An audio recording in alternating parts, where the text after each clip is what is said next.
What if the greatest search of your life was destined to fail?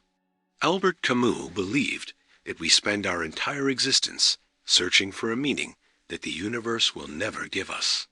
But instead of seeing this as a punishment, he found a completely new way to live. In this video, you will discover the entire dark philosophy of Albert Camus and understand why his ideas continue to challenge and transform millions of people to this day. Albert Camus begins The Myth of Sisyphus, published in 1942, with an idea that continues to challenge readers to this day. The greatest philosophical problem is not discovering how the universe works, but understanding how we should live in the face of it.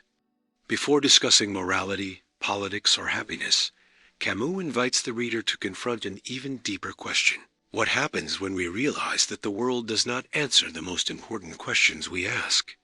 This realization marks the beginning of what he calls the absurd. From a very early age, we search for meaning in everything.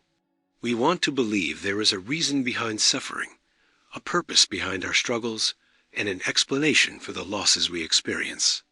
We ask questions like, why am I here?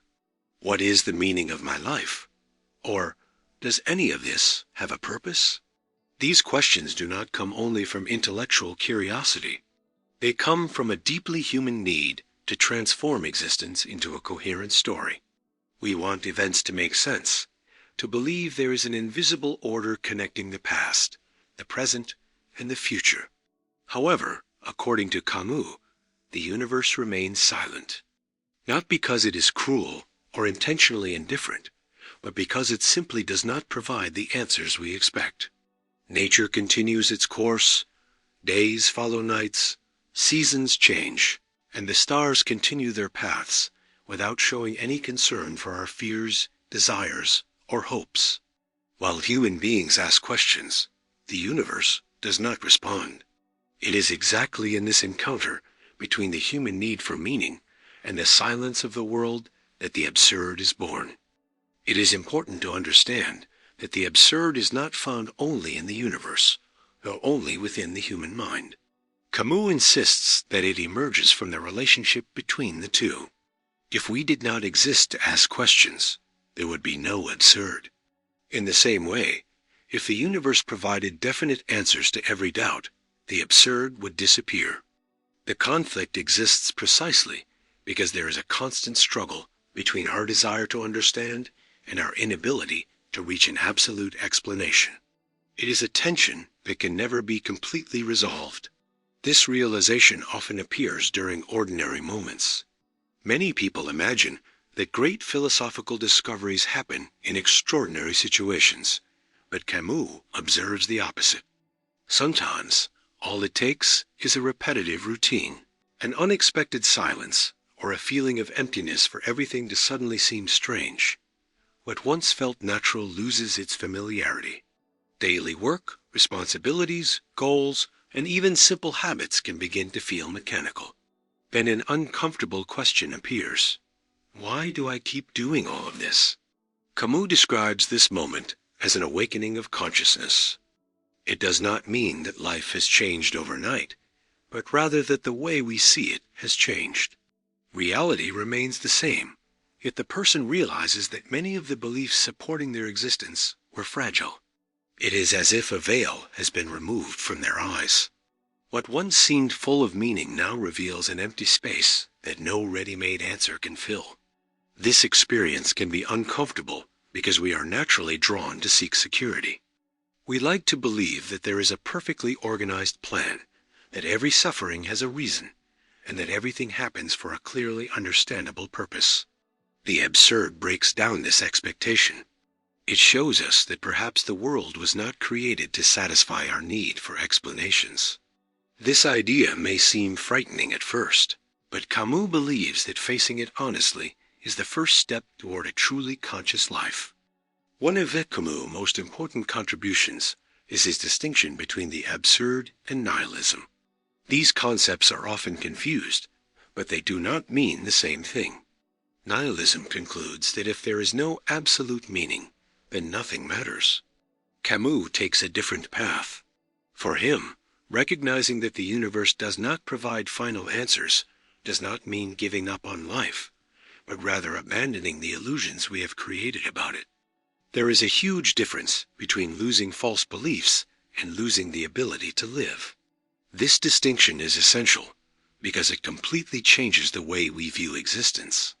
Instead of waiting for the world to give us a ready-made purpose, Camus suggests accepting reality as it is. This does not remove pain, doubt, or uncertainty, but it prevents our happiness from depending on answers that may never come. The absurd stops being only a source of anxiety and becomes an invitation to live with greater awareness. There is a powerful sentence in the myth of Sisyphus that summarizes this idea. The absurd is born from this confrontation between the human need for meaning and the irrational silence of the world. In this single statement, Camus captures the essence of his philosophy.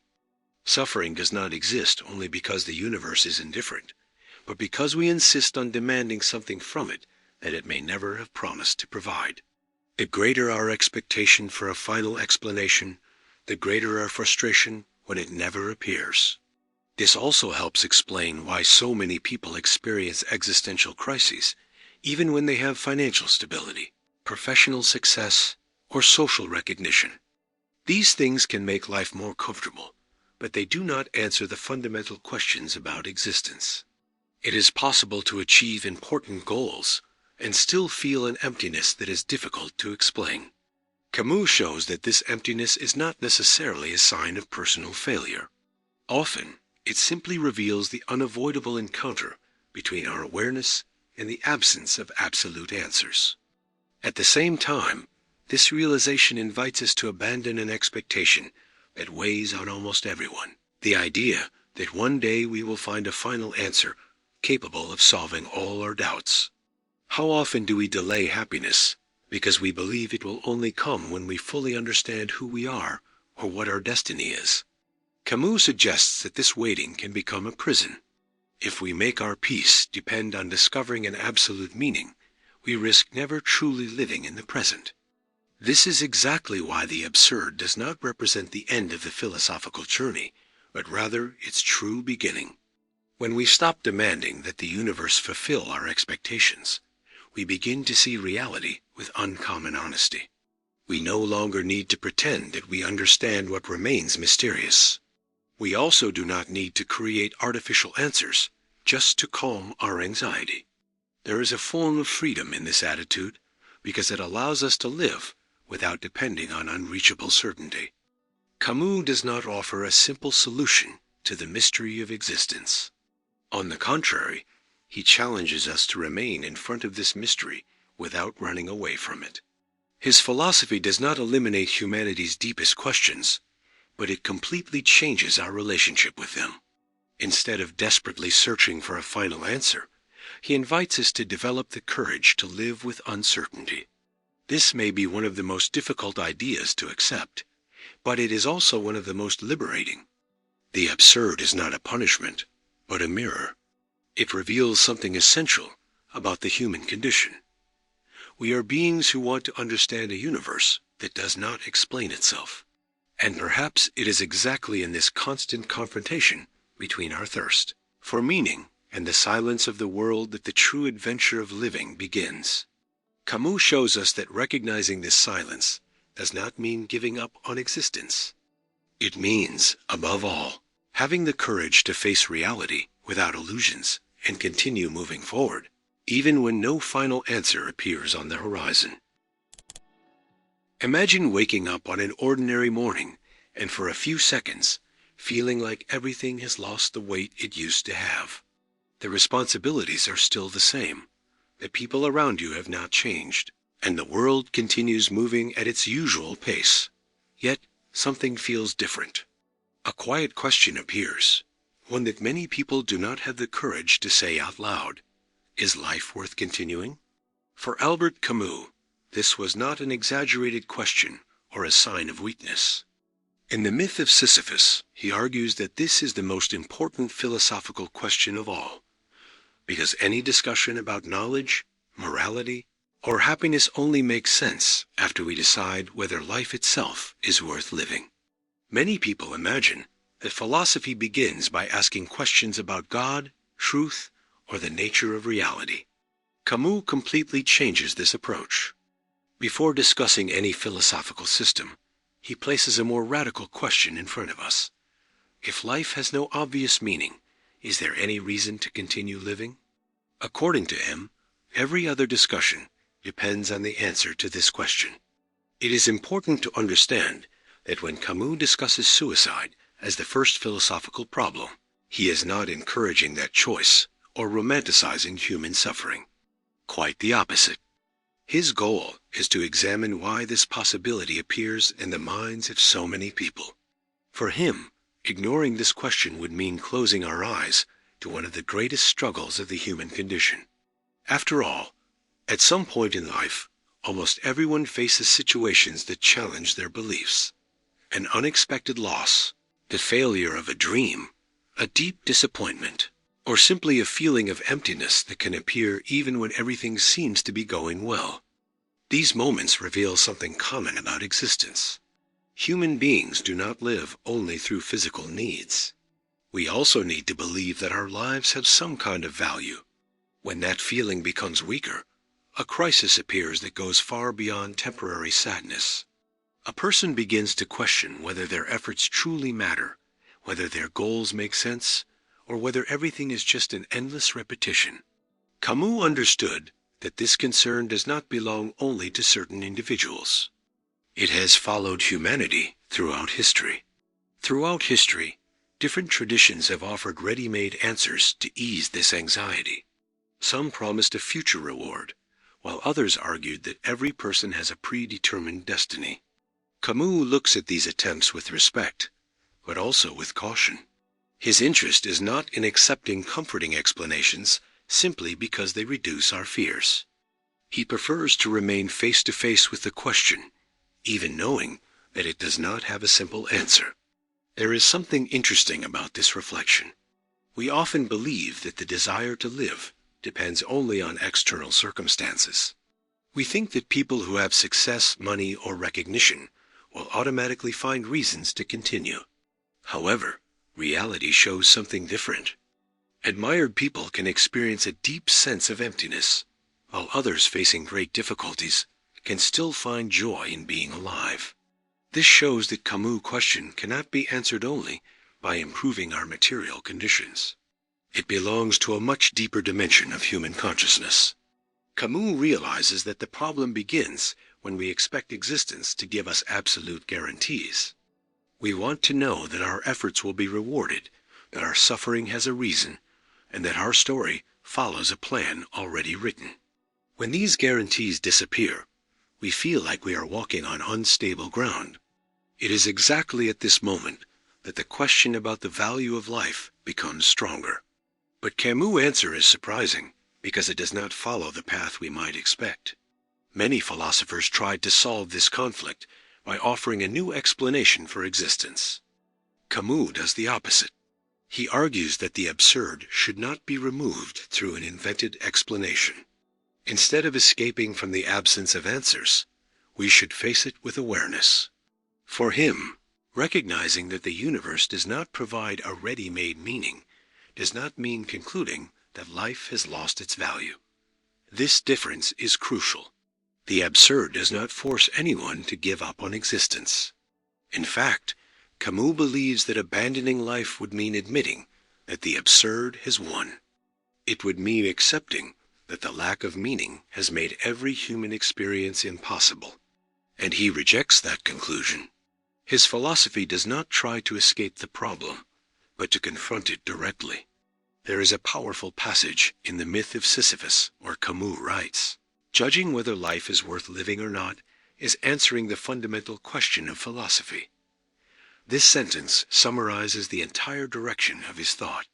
Instead of searching for answers outside human experience, he invites each person to honestly look at their own existence.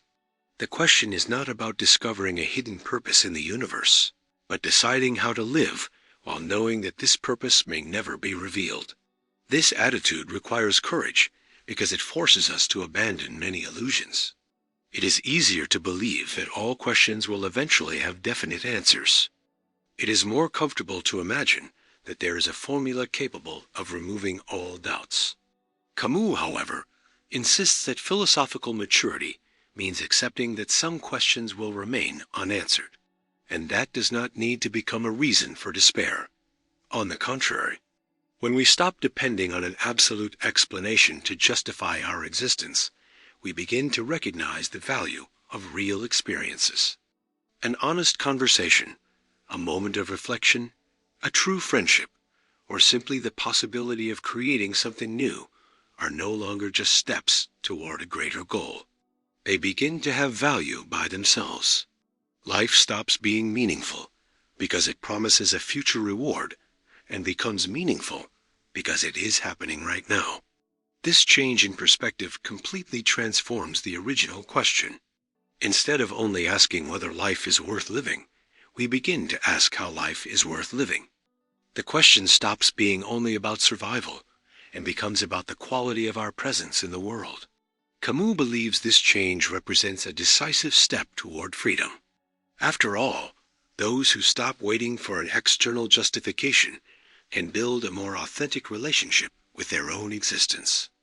This idea also reveals a deep confidence in humanity's ability to endure. Camus does not ignore pain, suffering, or despair.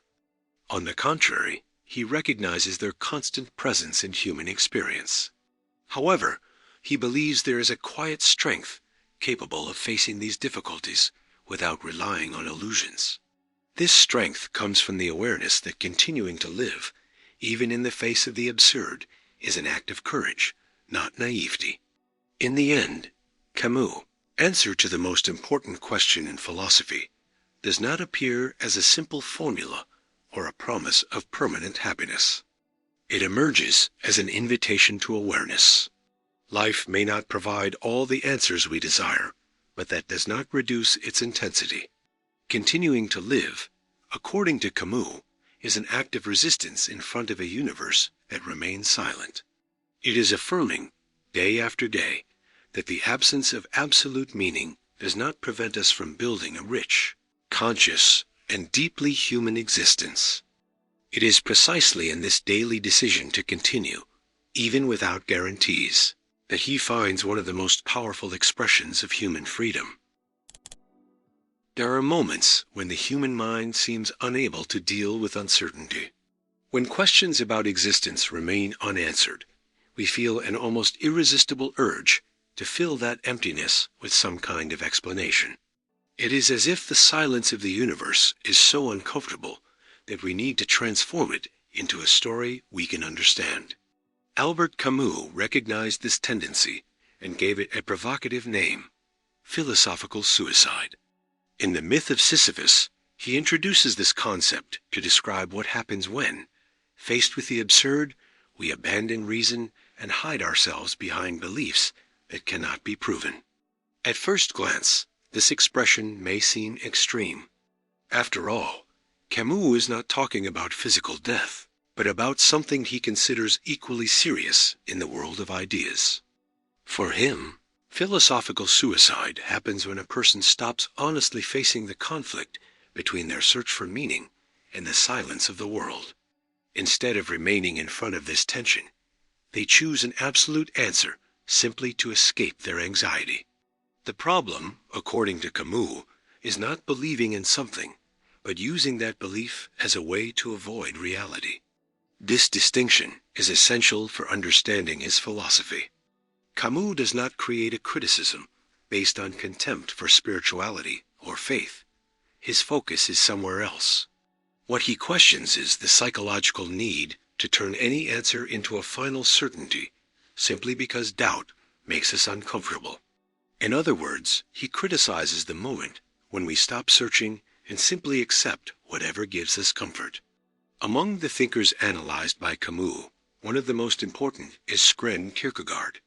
Considered one of the pioneers of existentialism, Kierkegaard understood the anxiety of human existence better than few others. He deeply explored despair, uncertainty, and the suffering caused by freedom. However, his solution to this conflict was what he called the leap of faith. Faced with the limits of reason, Kierkegaard argued that human beings could find security in God, even without having rational proof to support that choice. Camus admired the honesty with which Kierkegaard described human anxiety, but he strongly disagreed with his conclusion. For him, the Danish philosopher came very close to confronting the absurd, but stepped back at the final moment.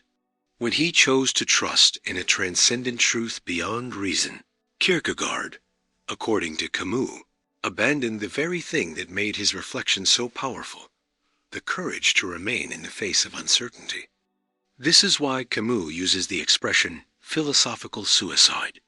In his view, thought stops following its own path when it accepts an answer that does not come from concrete human experience, but from the emotional need to find security.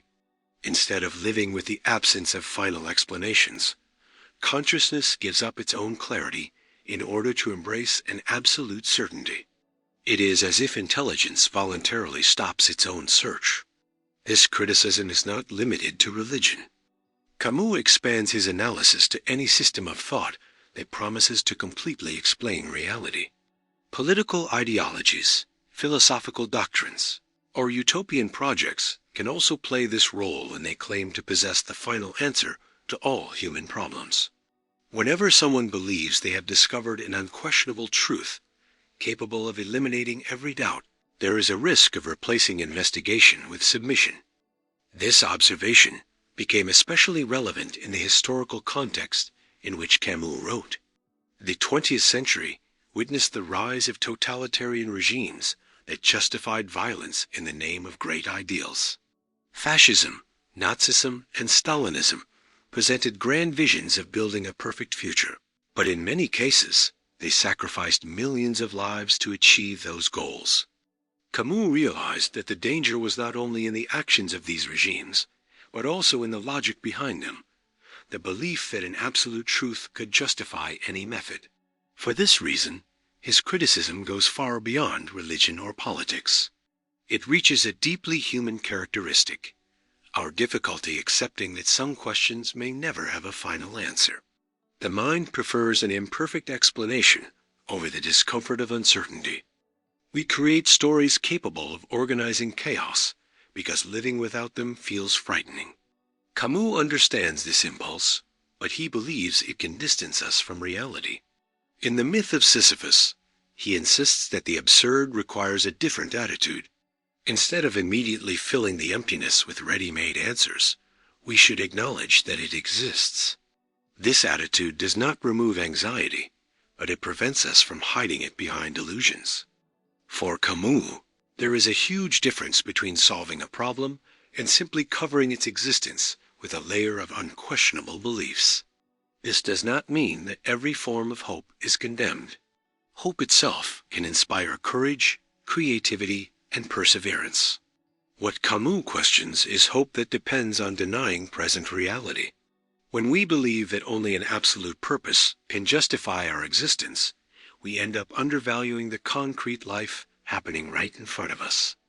We begin living for a future promise and stop fully experiencing the present moment. This criticism remains surprisingly relevant today. In an age filled with endless information, many people still search for simple answers to extremely complex questions. There are ideas that promise to explain every social, psychological, or existential problem through a single theory. There are influencers, movements, and ideologies that offer quick certainty to people who are tired of living with doubts. Camus would likely see this as another expression of the same impulse he identified decades ago, the desire to escape the absurd. But why does doubt bother us so much?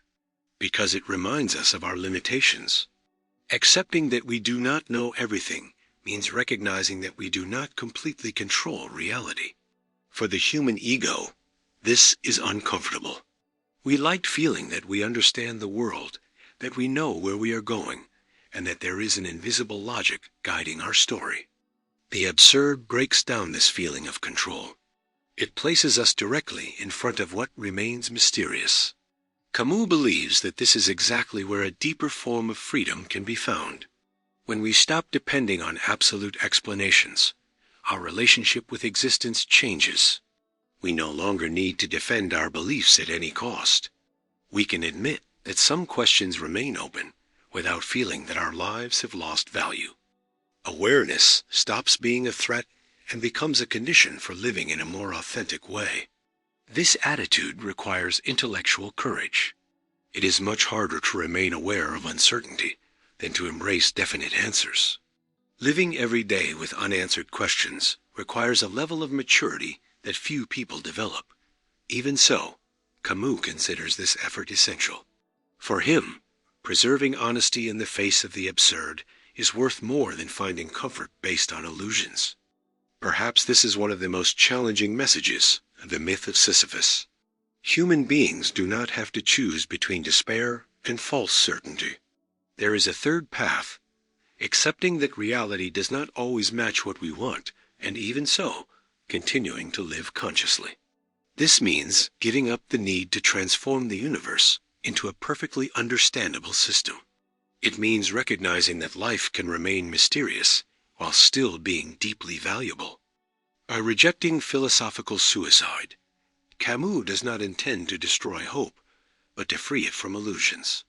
He invites each person to build their existence without depending on absolute guarantees, finding strength in their own awareness. Instead of escaping the absurd through unquestionable promises, he proposes facing it with courage. And it is precisely in this loyalty to reality, no matter how silent and uncertain it may be, that Camus believes we find one of the most authentic expressions of human dignity. Among all the images created by Albert Camus to explain his philosophy, none is as powerful as the image of a man pushing a huge stone up a mountain, only to watch it roll back down to the starting point, forcing him to repeat the same effort for all eternity. At first glance, this scene seems to represent only failure, suffering, and meaninglessness. However, in the myth of Sisyphus, Camus transforms this ancient story from Greek mythology into one of the greatest reflections ever written about freedom, awareness, and happiness. In Greek tradition, Sisyphus was known for his intelligence and cleverness. According to the myth, he tricked the gods, challenged the established order, and tried to escape the fate reserved for mortals. As punishment, the gods condemned him to perform an endless task, pushing a massive stone to the top of a mountain. Every time he came close to reaching the summit, the stone slipped from his hands and rolled back down, forcing him to start again.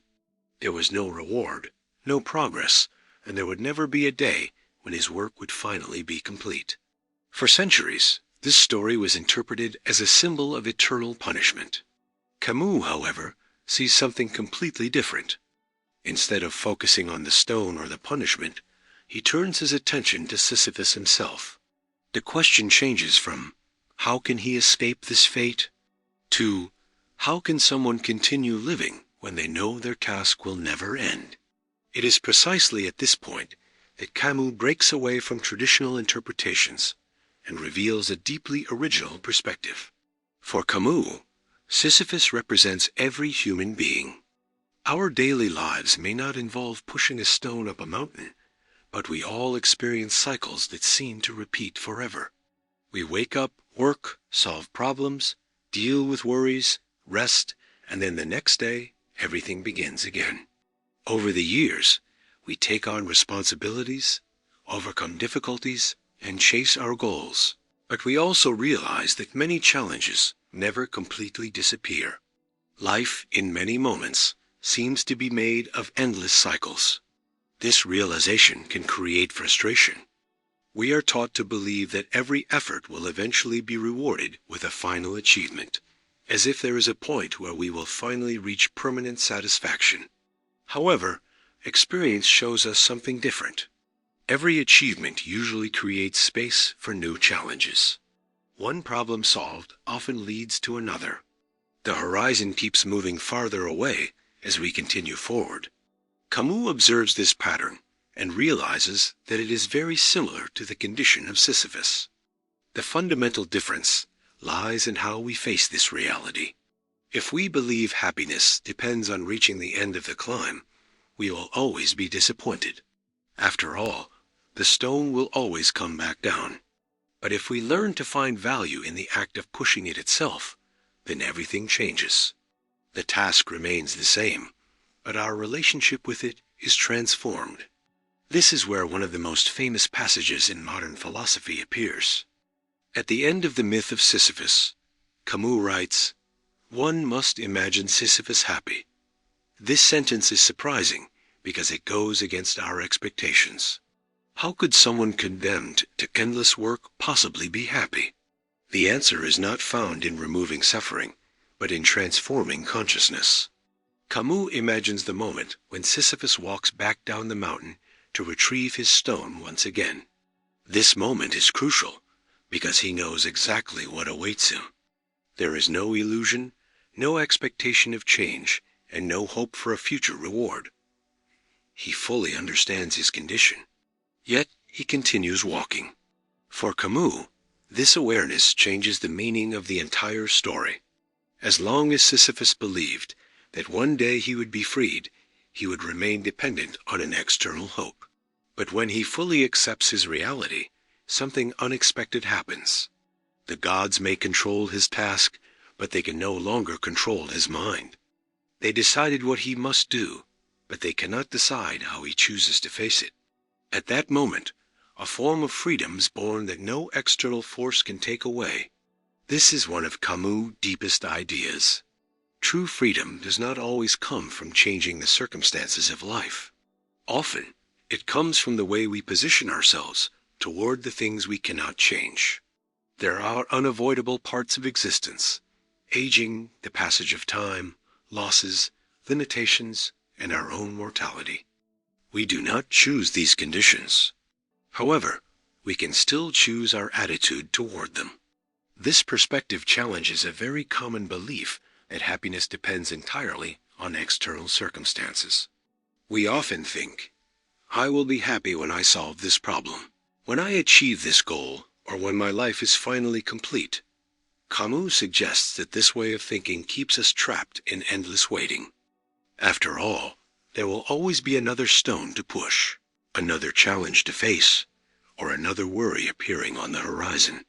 By looking at Sisyphus, we realize that happiness does not appear only after the final difficulty is overcome. It can exist even during the struggle itself.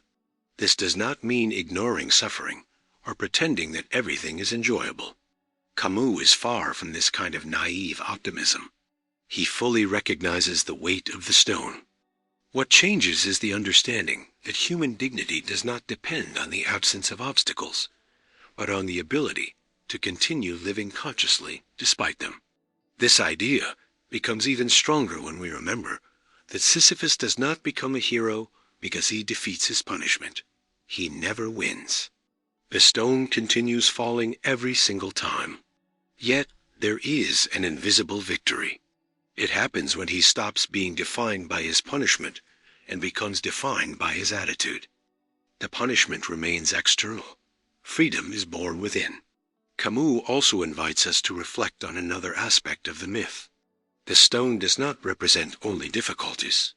It symbolizes everything that is an unavoidable part of existence: responsibilities, difficult choices, failures, limitations, and even the repetition of ordinary days. Many times, we expect extraordinary moments to be where life truly happens, while ignoring the importance of small daily actions. The philosopher suggests the opposite. It is through the way we face everyday life that we build our true relationship with existence. This vision deeply challenges a culture obsessed with constant results. We live surrounded by messages that connect happiness with permanent success, perfect performance, or endless achievement. Camus challenges this idea by showing that life does not need to offer a final reward in order to have value. The simple act of continuing forward with awareness is already a powerful affirmation of existence. Perhaps this is why the story of Sisyphus remains so relevant today. It speaks to people who face chronic illnesses, work for decades to support their families, care every day for someone they love, or start over after repeated failures. None of these experiences come with guarantees of absolute success. Yet, there is greatness in those who choose to continue, even knowing the path remains difficult. By reinterpreting this ancient myth, Camus transforms a story of punishment into a lesson about independence and inner strength. A man who seemed completely defeated reveals a power that even the gods cannot control. His freedom is not born because the world changes, but because his consciousness no longer depends on impossible promises. He continues pushing the stone, but he is no longer a slave to the hope that it will disappear. When Camus says that we must imagine Sisyphus happy, he is not describing a shallow joy or constant satisfaction. He is talking about a deeper kind of happiness, built on a clear acceptance of reality. It is the happiness of someone who understands that life does not need to be perfect to be deeply meaningful. As Sisyphus continues his journey up the mountain, he reminds us that the greatest victory may not be reaching the top, but discovering that no stone is powerful enough to destroy the freedom of a mind that has chosen to live fully, even in the face of the absurd. There are people who make others uncomfortable, not because they do something extraordinary, but because they refuse to pretend. They do not say what others expect to hear. They do not show emotions just to please people, and they do not reshape their personality to fit social expectations. In The Stranger, published in 1942, Albert Camus creates a character exactly like this. Meursault is not a hero, a revolutionary, or a great thinker. He is an ordinary man whose greatest crime is living with such radical honesty that he ends up revealing how much society depends on masks in order to function. From the very first lines of the novel, Camus introduces a sentence that became one of the most famous in 20th century literature. Mother died today, or maybe yesterday. I can't be sure. These few words immediately create discomfort, not because Meursault's cruelty, but because he refuses to play the role that others expect from him. In a situation like this, society expects visible sadness, tears, despair, or at least a convincing display of suffering. Meursault offers none of that. He simply describes the events the way he experiences them. This attitude causes many readers to see him as cold or insensitive.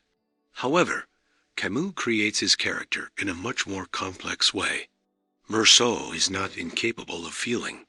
He enjoys the warmth of the sun, the smell of the ocean, the pleasure of a bath, the taste of food, physical connection, and the small moments of everyday life. What he rejects is the obligation to turn emotions into social performances. He does not believe he needs to pretend to feel something just to be accepted. This is exactly why Meursault becomes a symbol of the absurd man. After recognizing that the universe does not provide a predetermined meaning for existence, he stops allowing artificial social rules to guide his actions. Instead of creating a carefully designed image to impress others, he lives according to what he truly experiences. This choice may seem simple, but it leads to profound consequences. Throughout life, we learn very early that there is a difference between what we truly feel and what we are expected to show. In many situations, we smile when we do not feel like smiling, agree when we actually think differently, hide our opinions to avoid conflict, or show excitement simply because that is the expected reaction. A large part of human interaction depends on these adaptations. They make relationships easier and help maintain social harmony. Camus understands this reality, but he also recognizes its cost. The more we depend on these masks, the farther we can become from our true selves. Slowly, we stop acting based on conviction and start acting based on expectations. Our choices become controlled by the desire for approval, the fear of judgment, or the need to belong. Meursault represents the exact opposite of this process. He shows no interest in creating a socially acceptable version of himself. This authenticity, however, does not create admiration. It creates discomfort. The people around Meursault cannot understand someone who seems indifferent to the invisible rules of social behavior. They do not know how to interpret a man who responds honestly when everyone expects carefully prepared answers. His sincerity begins to look like a threat. Camus then reveals an important characteristic of social life. Many times, we do not only expect people to behave correctly, we also expect them to feel exactly what we consider appropriate. There is a silent expectation that emotions should follow certain patterns. When someone breaks away from that script, they immediately become suspicious. This becomes clear during Mersault's trial. Although he has committed a crime, the novel shows that the court's attention often moves away from the act itself and focuses on his personality. The prosecutors, witnesses, and judge seem more disturbed by his behavior at his mother's funeral than by the events surrounding the crime. His lack of emotional expression becomes a kind of moral evidence against him. This narrative choice is one of Camus' strongest criticisms. The trial stops being only a legal judgment and becomes an existential judgment. Mersault is not being condemned only for what he did, but mainly for who he is. His greatest fault in society's eyes seems to be his inability to perform the role expected of an ordinary citizen. This aspect of the novel remains extremely relevant today. In an age dominated by social media, we are constantly encouraged to create carefully selected versions of ourselves. We share our successes, hide our failures, filter our emotions, and quickly learn which opinions receive approval and which ones create rejection. We create public versions of our identity that are often different from who we truly are. Camus would likely see this behavior as an expansion of the same masks he observed in his own time. The desire for acceptance continues to lead many people to adjust their feelings to match collective expectations. The problem is not simply wanting to be accepted, but gradually losing connection with our own authenticity. This does not mean that Mersault is presented as a perfect example of how people should behave. Camus never tries to turn him into a moral role model. His protagonist has limitations, communication difficulties, and a unique way of seeing the world. The purpose of the novel is not to say that everyone should act exactly like him. Its true purpose is to create an uncomfortable question. How much of our identity is truly ours, and how much was created only to satisfy the way others see us? This question becomes even stronger when we realize that honesty is often valued only in theory. We say we admire authentic people, but we often feel uncomfortable when someone expresses a truth that breaks social expectations. We prefer honesty as long as it stays within acceptable limits. When it goes beyond those limits, quickly receives other names: coldness, insensitivity, arrogance, or indifference. Camus shows that there is an important difference between being indifferent toward people and being indifferent toward artificial expectations. Mersault does not take pleasure in hurting anyone. His indifference is mainly directed toward conventions that he considers empty. He sees no reason to fake emotions simply because that is what society expects. His loyalty is toward what he truly experiences, not what he is supposed to appear to be. Perhaps this is exactly what makes the character so disturbing. He forces us to look at our own daily compromises. How many times have we avoided saying what we really think? How often have we hidden our emotions to avoid judgment? How many decisions were made because we truly believed in them, and how many were influenced by the fear of disapproval? Mersault works like a mirror, revealing aspects of social life that we usually prefer to ignore. Throughout the novel, it becomes clear that living without masks comes with a high price. Authenticity does not guarantee understanding, success, or recognition. In many cases, it creates isolation.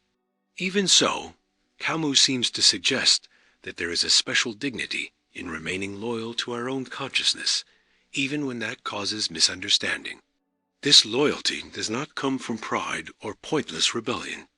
It comes from refusing to turn life into a permanent performance. After recognizing the absurdity of existence, Meursault understands that pretending to be someone else in order to gain approval would not make his life more meaningful.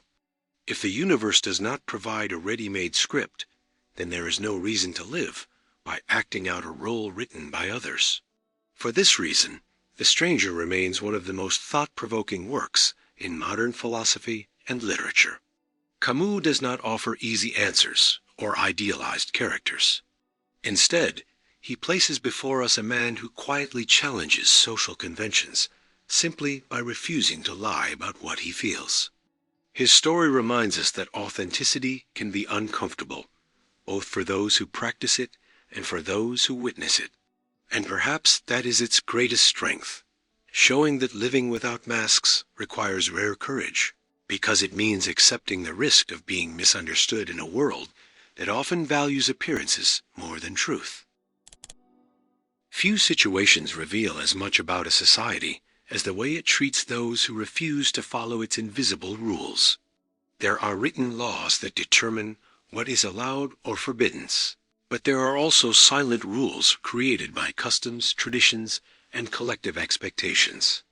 Many of these rules have never been written down anywhere, yet they still have enormous power over our behavior. In The Stranger, Albert Camus shows that, many times, breaking these unwritten rules can be considered an even greater offense than breaking a formal law. As we follow Meursault's trial, we notice that something unusual happens inside the courtroom. In theory, the trial should focus on the facts surrounding the murder committed by the main character.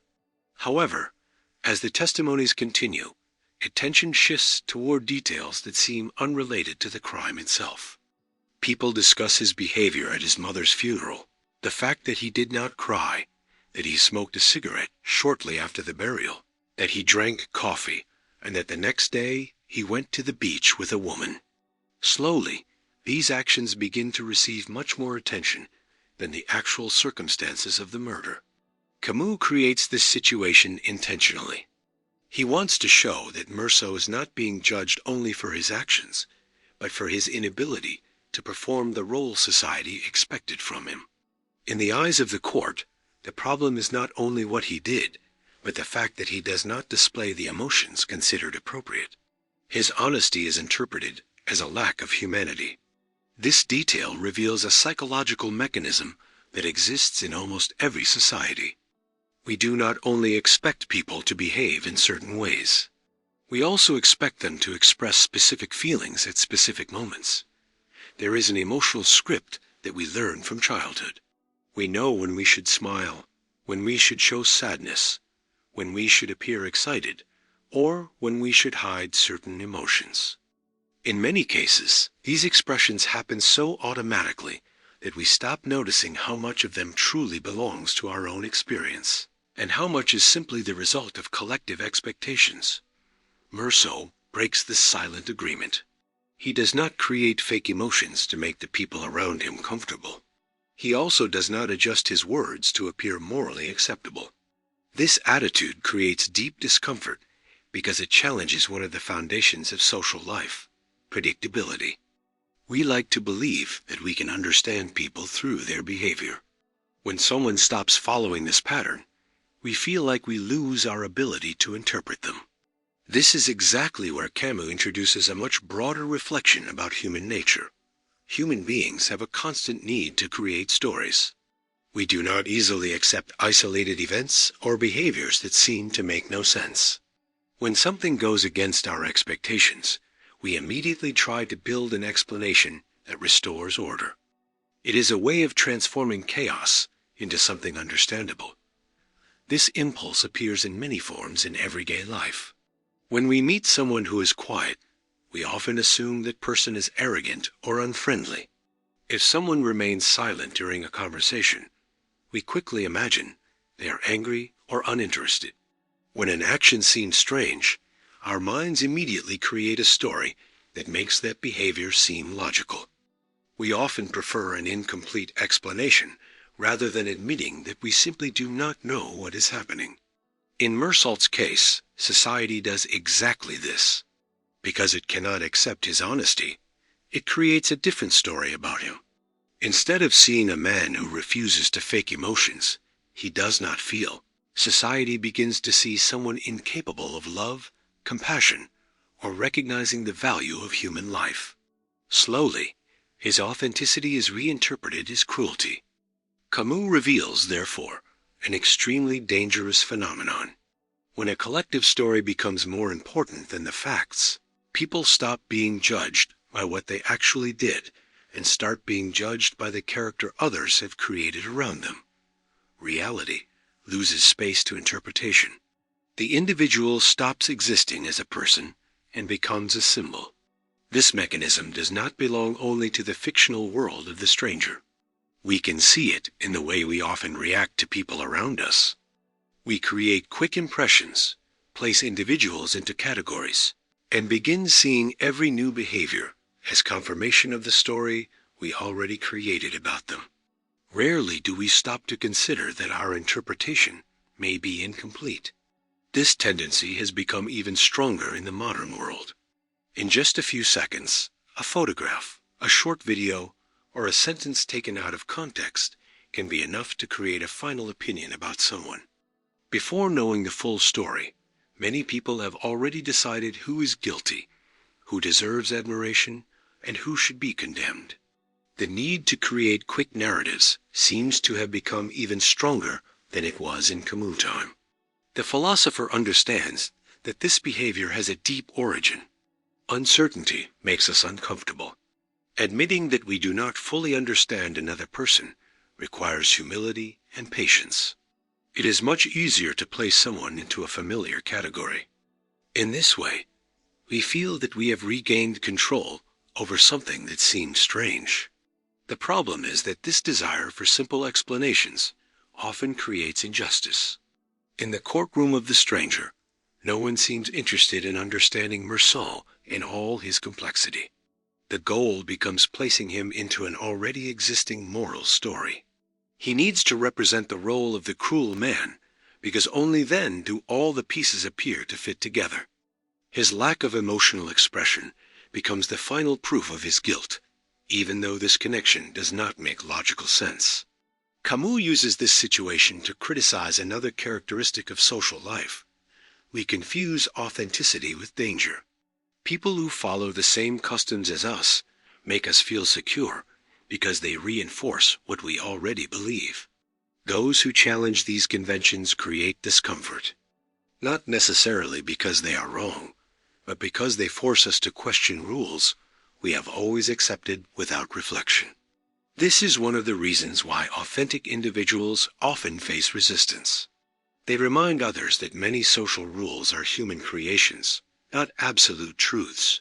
This realization can be liberating, but it can also be deeply uncomfortable. After all, if some rules are only conventions, then perhaps we need to reconsider many of the beliefs that guide our lives. Throughout the novel, Meursault never tries to convince others that he is right. He also does not make grand speeches defending authenticity. His strength comes precisely from his silence. He remains faithful to what he truly experiences, even knowing that this will increase his condemnation. Camus seems to suggest that there is a rare form of integrity in those who refuse to exchange truth for social acceptance. This attitude does not mean rejecting human relationships or ignoring the feelings of others. Camus himself defended solidarity and ethical responsibility. The difference is refusing to allow the need for approval to destroy our inner honesty.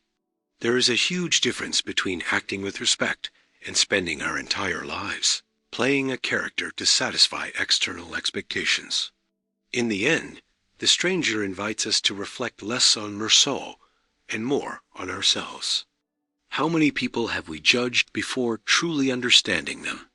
How many stories have we created simply to reduce our discomfort with the unknown? How often do we choose a simple explanation instead of accepting a complex reality? Camus shows that these questions remain relevant because they are part of the human condition itself. His criticism remains powerful because it reveals that the greatest condemnation does not always happen inside a courtroom. Many times it happens every day through people's opinions, rushed interpretations, and the expectations we place on one another. By exposing this mechanism so clearly, Camus challenges us to abandon easy judgments and recognize that authenticity will not always be welcomed by a society that often values appearances more than truth. Even so, protecting the truth about who we are may be one of the deepest forms of freedom a person can achieve. When a tragedy affects only one person, we tend to see it as an isolated case. But when suffering reaches thousands of lives at the same time, our explanations begin to fail. Suddenly, we realize that neither intelligence, power, nor wealth can prevent pain from spreading through an entire community. This was exactly the experience that Albert Camus transformed into literature when he published The Plague in 1947. Much more than a novel about an epidemic, the work became a profound reflection on the human condition, showing how the absurd becomes even more intense when suffering stops being individual and becomes collective. The story takes place in the Algerian city of Oran, where seemingly insignificant events begin to create concern. Dead rats start appearing on the streets in increasingly large numbers. At first, many people believe it is only a temporary problem. Some ignore the warning signs, while others prefer to minimize the situation to avoid panic. However, shortly afterward, the first residents become seriously ill, and what seemed impossible becomes reality. An epidemic spreads quickly, forcing the city to close its gates and completely isolate its population. Camus chooses this story because he understands that an epidemic has extraordinary symbolic power. It does not ask who deserves to live or die. It does not separate good people from bad people, innocent people from guilty people, or the rich from the poor. The disease affects everyone without distinction, destroying the illusion that there is a moral logic organizing every event in life. It is precisely this lack of criteria that makes the plague such a powerful metaphor for the absurd. Throughout history, humanity has always searched for explanations for great tragedies. In different eras, epidemics were interpreted as divine punishments, collective consequences, or inevitable results of certain behaviors. Camus rejects this kind of interpretation. For him, trying to give absolute meaning to suffering can prevent us from seeing its concrete reality. The plague simply happens. It does not provide explanations or reveal a hidden plan. Its existence reinforces what the philosopher had already developed in the myth of Sisyphus. The universe does not organize events according to our expectations of justice. This realization becomes especially painful because it challenges one of humanity's deepest beliefs. We like to imagine that there is a direct connection between our actions and what we receive from life. We expect good to be rewarded and evil to be punished. When an epidemic destroys entire families without any distinction, this logic collapses. Kind people die alongside selfish people. Innocent children suffer without understanding why. The absurd stops being an abstract philosophical idea and begins to have faces, names, and personal stories. Camus does not avoid this discomfort. On the contrary, he intentionally leads the reader toward it. Throughout the novel, the characters realize that no answer seems sufficient when faced with mass death. There are no speeches capable of completely reducing the pain caused by such deep losses. Collective suffering exposes the limits of language, religion, politics, and even reason itself. Among the characters in the novel, Dr. Bernard Rieu stands out as one of the central figures in Camus' philosophy. Unlike many people around him, Rieu does not waste time searching for someone to blame or looking for final explanations. He quickly understands that his responsibility is not to explain the plague, but to fight its effects. While others debate theories, he treats the sick, organizes teams, and continues working even knowing that his efforts may never be enough. This attitude reveals a fundamental aspect of Camus' thinking. In the face of the absurd, the first response should not be despair, but action. The universe may remain indifferent to human suffering, but that does not mean we must also become indifferent. There is a crucial difference between accepting reality and accepting injustice. Camus refuses to treat them as the same thing. This is exactly why the plague goes far beyond a story about disease. The epidemic represents all forms of suffering that affect humanity collectively. Wars, violence, hunger, persecution, disasters, and any situation where lives are destroyed by forces that seem beyond individual control. The novel was written shortly after World War II, and many scholars interpret the plague as a metaphor for the Nazi occupation and the horrors experienced by Europe. However, its power comes precisely from going beyond that specific historical moment, and speaking about any time when evil spreads in a way that seems impossible to stop. By observing the behavior of the people of Oran, we notice another deeply human phenomenon. At the beginning of the epidemic, many believe it will end quickly. They continue making plans, postponing important decisions, and waiting for everything to return to normal within a few days. Gradually, however, they understand that reality has changed. This difficulty in accepting unexpected events is part of the human condition itself. We strongly resist giving up the feeling that we are in control. Camus shows that this resistance can prevent quick responses during crisis. When we insist on denying reality, we waste valuable time trying to preserve a normal life that no longer exists. Only when the characters fully accept the seriousness of the situation are they able to act effectively. Once again, awareness appears as an essential condition for any form of freedom. However, perhaps the greatest lesson of the plague lies in the way its characters discover solidarity. In a universe that offers no guarantees, they realize that there is still something within their control, the way they treat one another. Doctors, volunteers, government workers, and ordinary citizens join forces to reduce collective suffering, even knowing they may never completely defeat the epidemic. This solidarity does not come from the expectation of reward or the certainty of success. It comes from recognizing a shared vulnerability. Everyone is exposed to the same risk, the same pain, and the same human limitations. This awareness brings together people who, under normal circumstances, might never have worked together. The absurd, paradoxically, reveals a new form of humanity. Camus presents an ethical perspective that is very different from one based on future promises.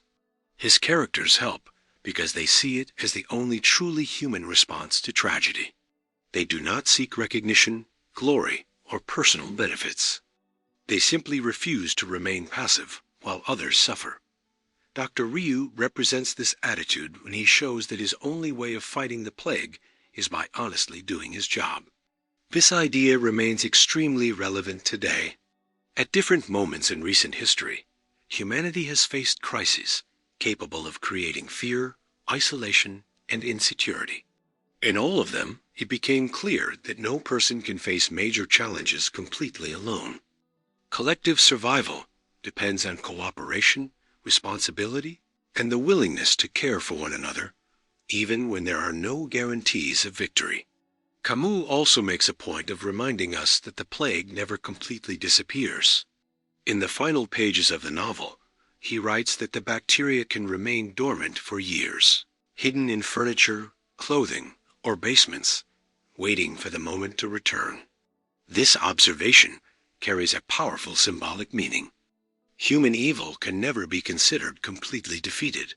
Intolerance, violence, fanaticism, and indifference continue to exist, even when they appear to be temporarily asleep.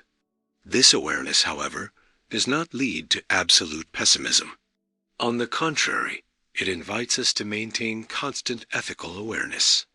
If suffering can return at any moment, then our willingness to face it with courage and solidarity must also remain alive.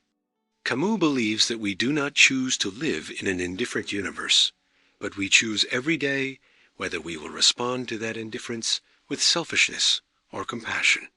By transforming an epidemic into a metaphor for the human condition, the plague offers one of the deepest answers in all of Camus' work. The absurd does not disappear in the face of collective death, but it also does not destroy our ability to act. Even when reality seems unfair, we can still build bonds of solidarity, reduce the suffering of others, and affirm our humanity through the choices we make. Perhaps we cannot prevent the world from being indifferent, but we can always decide that we will not be. It is in this silent decision, repeated every day in the face of the suffering of others, that Camus finds one of the most authentic forms of resistance against the absurd. After recognizing that the universe does not offer definitive answers, one question inevitably appears. What should we do with this discovery? If life has no absolute purpose, if suffering has no guaranteed explanation, and if the absurd is part of the human condition, what should our attitude be? Albert Camus answers this question with a word that runs throughout much of his work: revolt. In the myth of Sisyphus and later in The Rebel, he presents revolt not as an act of destruction, but as the most dignified way to affirm life in the face of an indifferent world. When we hear the word revolt, we usually think of violence, rebellions, or political conflicts. However, Camus uses this concept in a much deeper sense. For him, to revolt means refusing to submit to the absurd without escaping into illusions. It means looking at a reality that offers no guarantees and still responding with a firm yes to existence itself.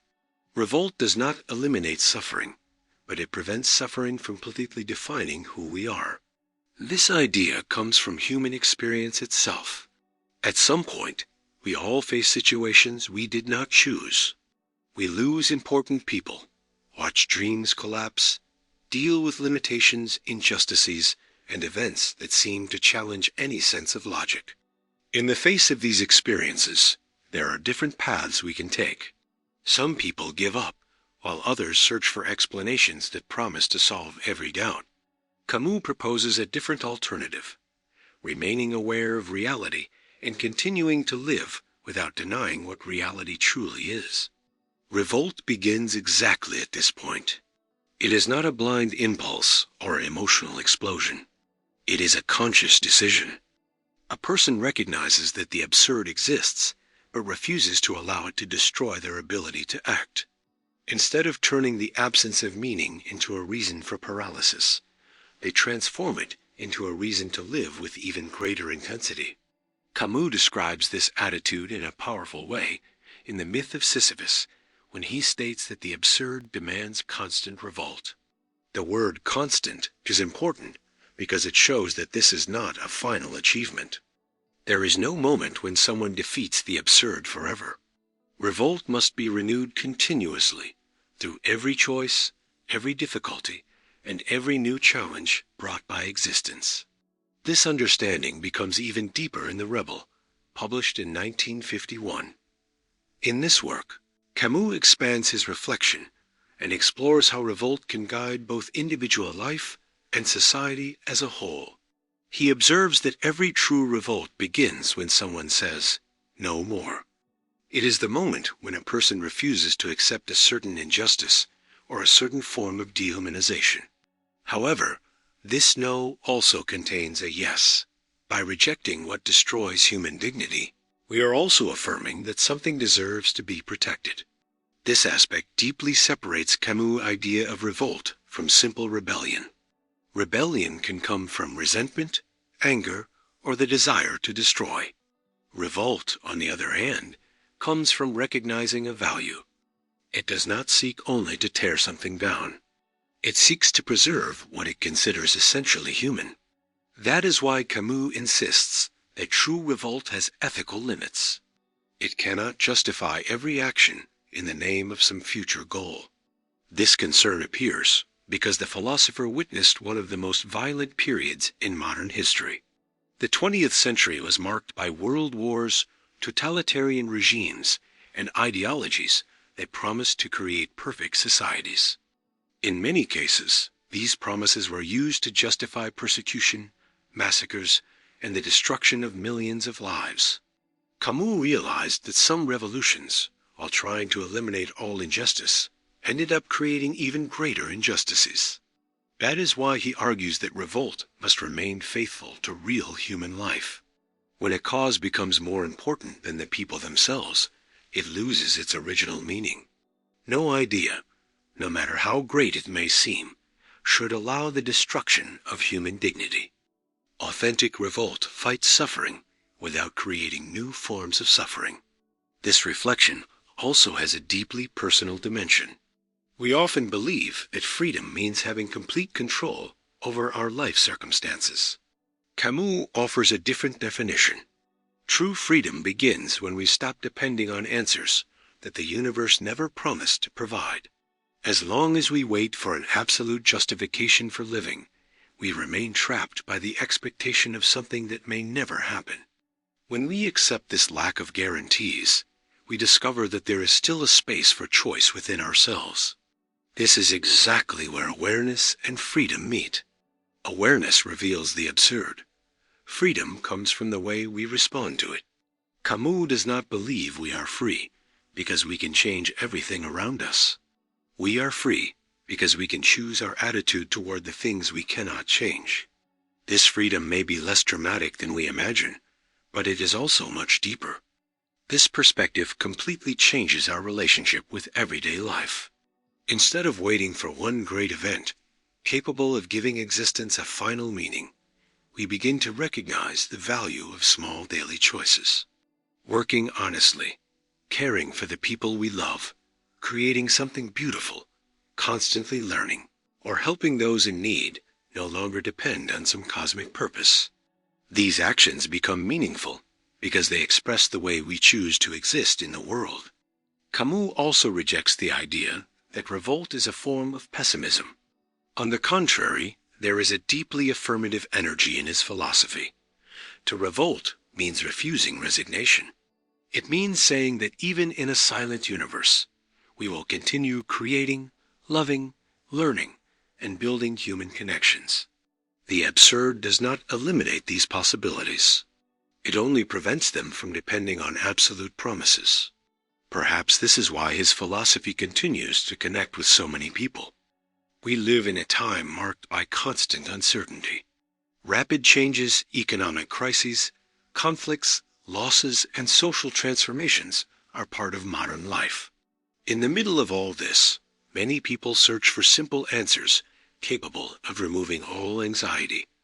Camus points toward another path.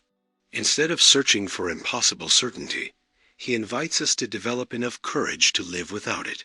This courage does not come from the absence of fear. It comes from the ability to act despite fear. The rebellious person knows they cannot completely control the future, but they also understand that their dignity depends on the choices they make in the present. Every act of honesty, every gesture of solidarity, and every refusal to accept injustice becomes a concrete way of affirming personal freedom. There is also a quiet aspect of revolt that often goes unnoticed. It does not need to appear through great speeches or historical events. It often appears in simple decisions. Getting back up after failure, continuing to believe in the possibility of building genuine relationships, and maintaining ethical principles even when abandoning them would be easier. These small daily acts of resistance represent, for Camus, the continuation of the same philosophical revolt that began when humanity first confronted the absurd. Throughout his work, the philosopher makes it clear that he does not intend to offer easy comfort. His goal was never to soften reality, but to help human beings face it with awareness. Revolt is precisely this refusal to transform difficulty into permanent defeat. It recognizes the limits of existence without allowing those limits to destroy our ability to live fully. At the center of this philosophy remains a deep trust in the strength of human consciousness. The absurd can remove many illusions, but it does not eliminate our ability to choose. We remain responsible for the way we respond to the circumstances of life. And it is exactly within this responsibility that Camus finds true freedom. Therefore, revolt stops being merely a philosophical concept and becomes a way of existing. It represents the decision to remain faithful to reality without abandoning the hope created through our own actions. In a universe that offers no guarantees, to revolt means continuing to create meaning through our choices, our relationships, and our courage to live. For Camus, this is not only a response to the absurd. It is the highest expression of human dignity, because it shows that no absence of meaning is powerful enough to prevent a free consciousness from affirming life every single day. Throughout history, some of humanity's greatest tragedies have been born from ideas that, in their origins, promised to create a better world. The search for justice, equality, order, or progress may seem admirable at first. However, Albert Camus realized that there is a moment when an ideal stops serving human beings and begins demanding that human beings serve the ideal. This is exactly the reversal he analyzes in The Rebel. For Camus, an idea becomes truly dangerous when it begins to believe that any sacrifice is acceptable in the name of a perfect future. This reflection emerged during an extremely turbulent historical period. Camus had witnessed 2 world wars, the rise of totalitarian regimes, and the destruction caused by ideologies that promised to completely transform society. Fascism, Nazism, and different forms of totalitarianism defended grand projects to reorganize the world. All of them claimed to possess the ultimate truth about history, politics, and the destiny of humanity. In the name of these beliefs, millions of people lost their lives. Camus recognized that there was a common pattern behind these events. The problem does not necessarily begin with bad intentions. Often, everything starts with a legitimate desire to correct injustice. The danger appears when this desire turns into absolute certainty.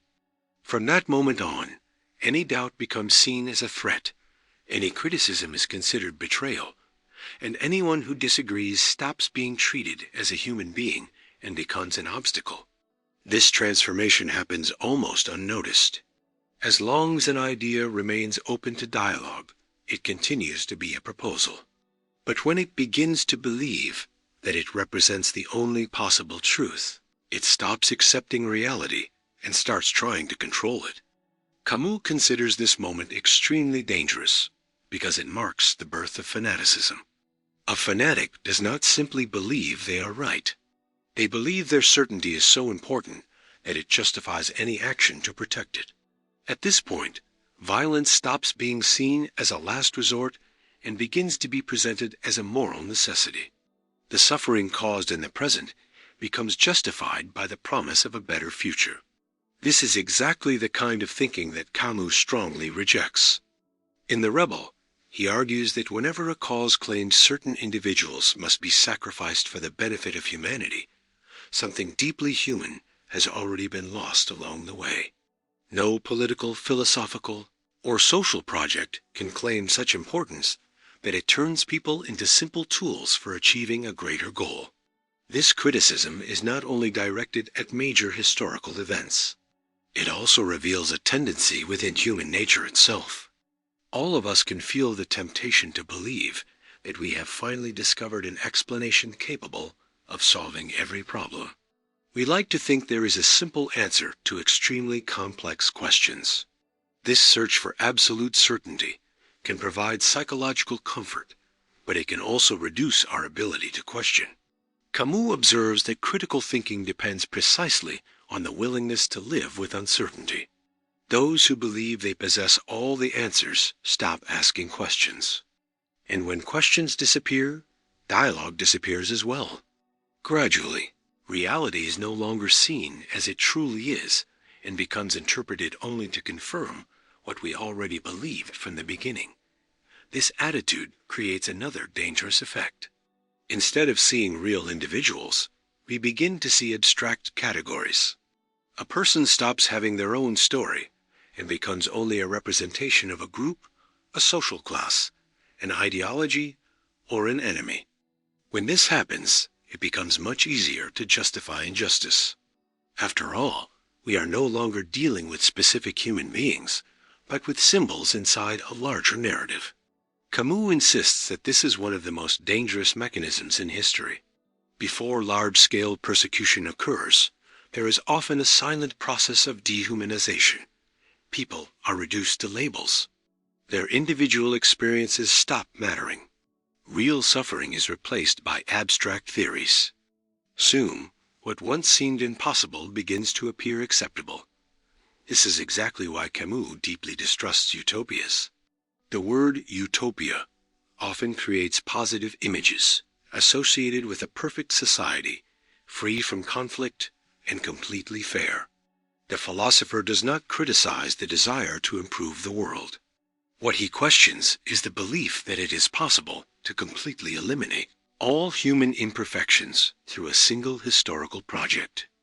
According to Camus, this expectation ignores a fundamental characteristic of the human condition: our permanent ability for both good and evil.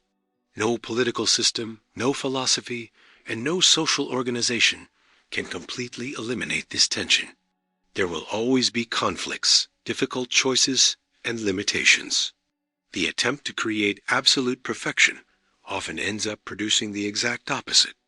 This happens because, when we believe we are building a perfect future, we begin to consider temporary suffering acceptable. The victims of the present become treated as an unavoidable price for achieving a greater good. Camus completely rejects this logic. For him, human dignity can never be postponed in the name of a promise. This position placed him in disagreement with many intellectuals of his time. While many defended certain ideologies, even when faced with evidence of violence, Camus insisted that no cause could justify abandoning ethics. His loyalty was directed toward real people, not abstract theories. He believed that losing this commitment meant destroying the very meaning of revolt.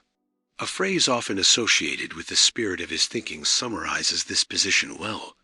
When justice is separated from compassion, it risks becoming oppression. Camus does not deny the importance of justice. On the contrary, he considers it essential. But he insists that justice must remain connected to respect for human life. When this connection is broken, even the noblest ideals can produce devastating results. This reflection remains extremely relevant because fanaticism does not belong only to the past. In different contexts, we continue to see people convinced that only one group possesses the entire truth, while everyone else represents a threat. This behavior can appear in politics, religion, culture, or any environment where opinions stop engaging in dialogue and begin competing for the exclusive right to define reality. Camus proposes an alternative based on awareness and humility. Recognizing that no person has absolute access to the truth does not mean abandoning our beliefs. It simply means accepting our limitations.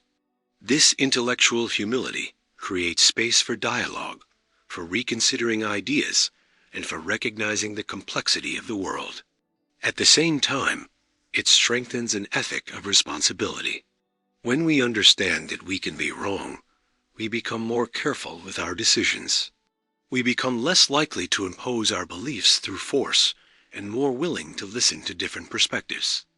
This approach does not eliminate conflicts, but it reduces the risk of turning them into excuses for violence. In The Rebel, Camus shows that true revolt can never lose sight of what it is trying to protect: human life. A revolution that destroys people in order to save ideas ultimately betrays its own principles. Dignity cannot be sacrificed in the name of an imagined future, because dignity is exactly what gives meaning to any project of transformation. His criticism of absolute ideologies does not come from pessimism or a lack of belief in humanity's ability to improve the world. On the contrary, it comes from the conviction that every genuine change must preserve what is most valuable in our condition: the ability to recognize others as human beings, even when we think differently. For Camus, truth should never require victims in order to exist. When an idea becomes more valuable than human lives, it stops lighting humanity's path and begins leading it toward a new form of darkness. For much of our lives, we believe that freedom will arrive at some point in the future. We think we will finally be truly free when we achieve financial stability, find lasting happiness, solve all our problems, or fully understand the purpose of our existence. This way of thinking is so common that we rarely question it. However, Albert Camus proposes a completely different idea. In the myth of Sisyphus and the rebel, he suggests that true freedom does not come when all doubts disappear, but precisely when we stop depending on those answers in order to live. At first, this idea may seem contradictory. After all, we usually associate freedom with control. We imagine that a free person is someone who controls their circumstances, knows their destiny, and feels secure about tomorrow. Camus reverses this logic. For him, as long as our peace of mind depends on absolute answers, we will remain trapped by something that was never truly under our control. Freedom begins when we accept that some questions may never have final answers, and even so, continue building our lives. This change in perspective deeply transforms the way we see existence.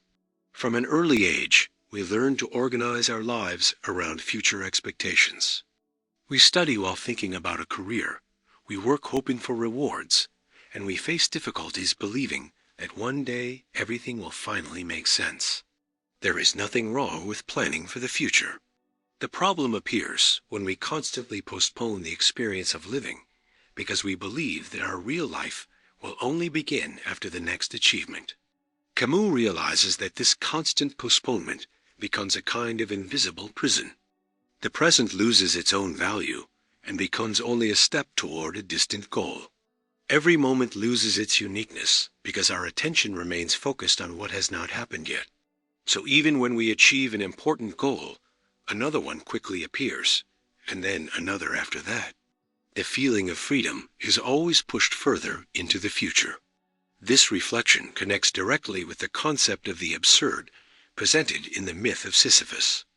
If the universe does not provide an absolute meaning for our existence, then there is also no magical moment when all answers will finally appear.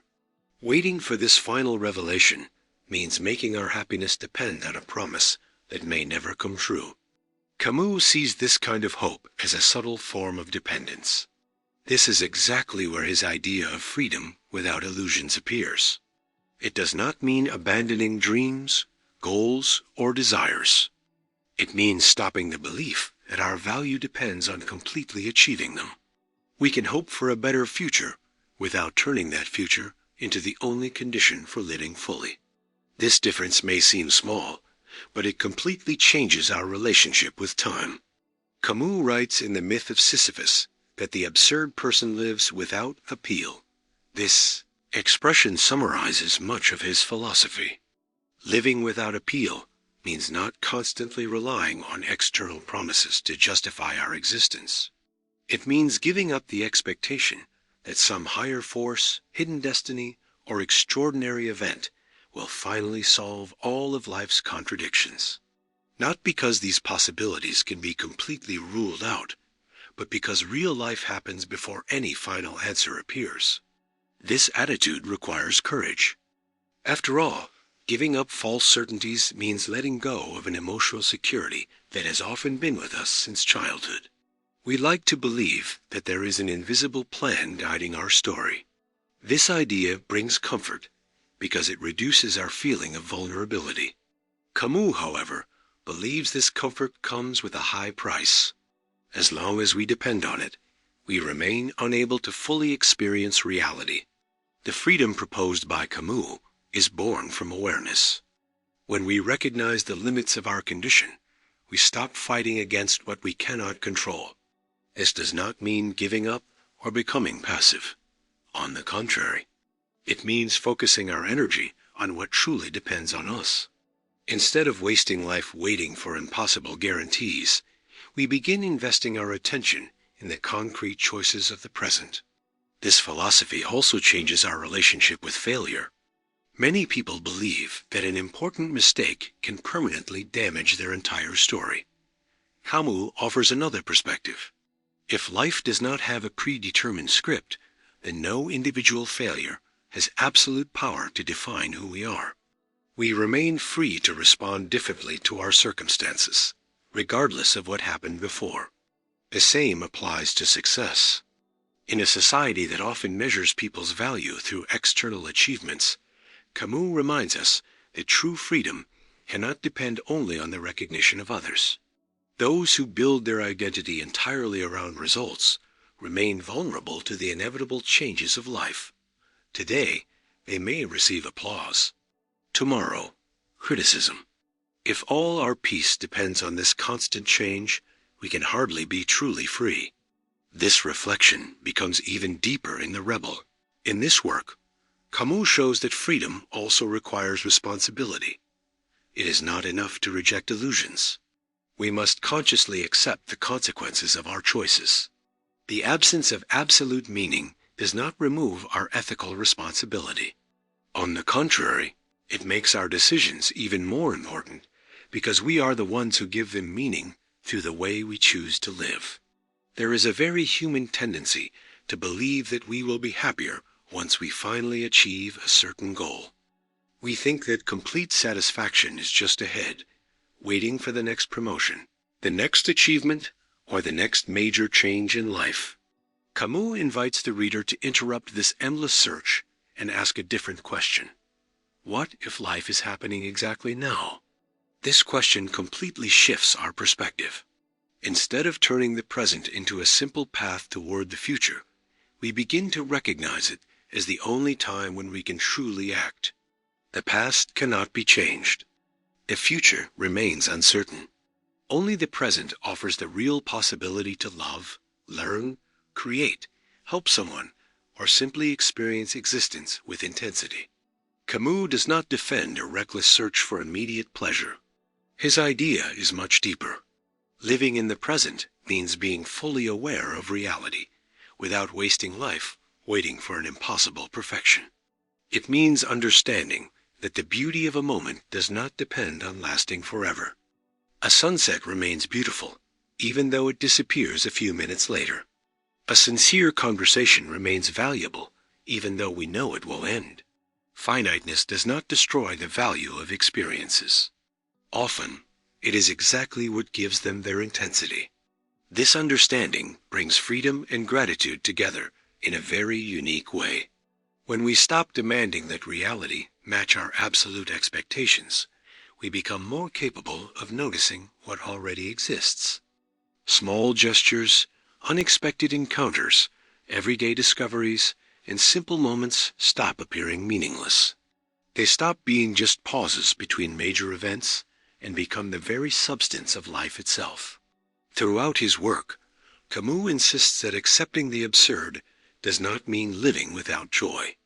On the contrary, those who abandon the need to find a final explanation for everything can experience a more authentic form of happiness. Not a happiness based on distant promises, but one built through conscious presence in reality. Perhaps this is why his philosophy continues to attract so much interest decades after its publication.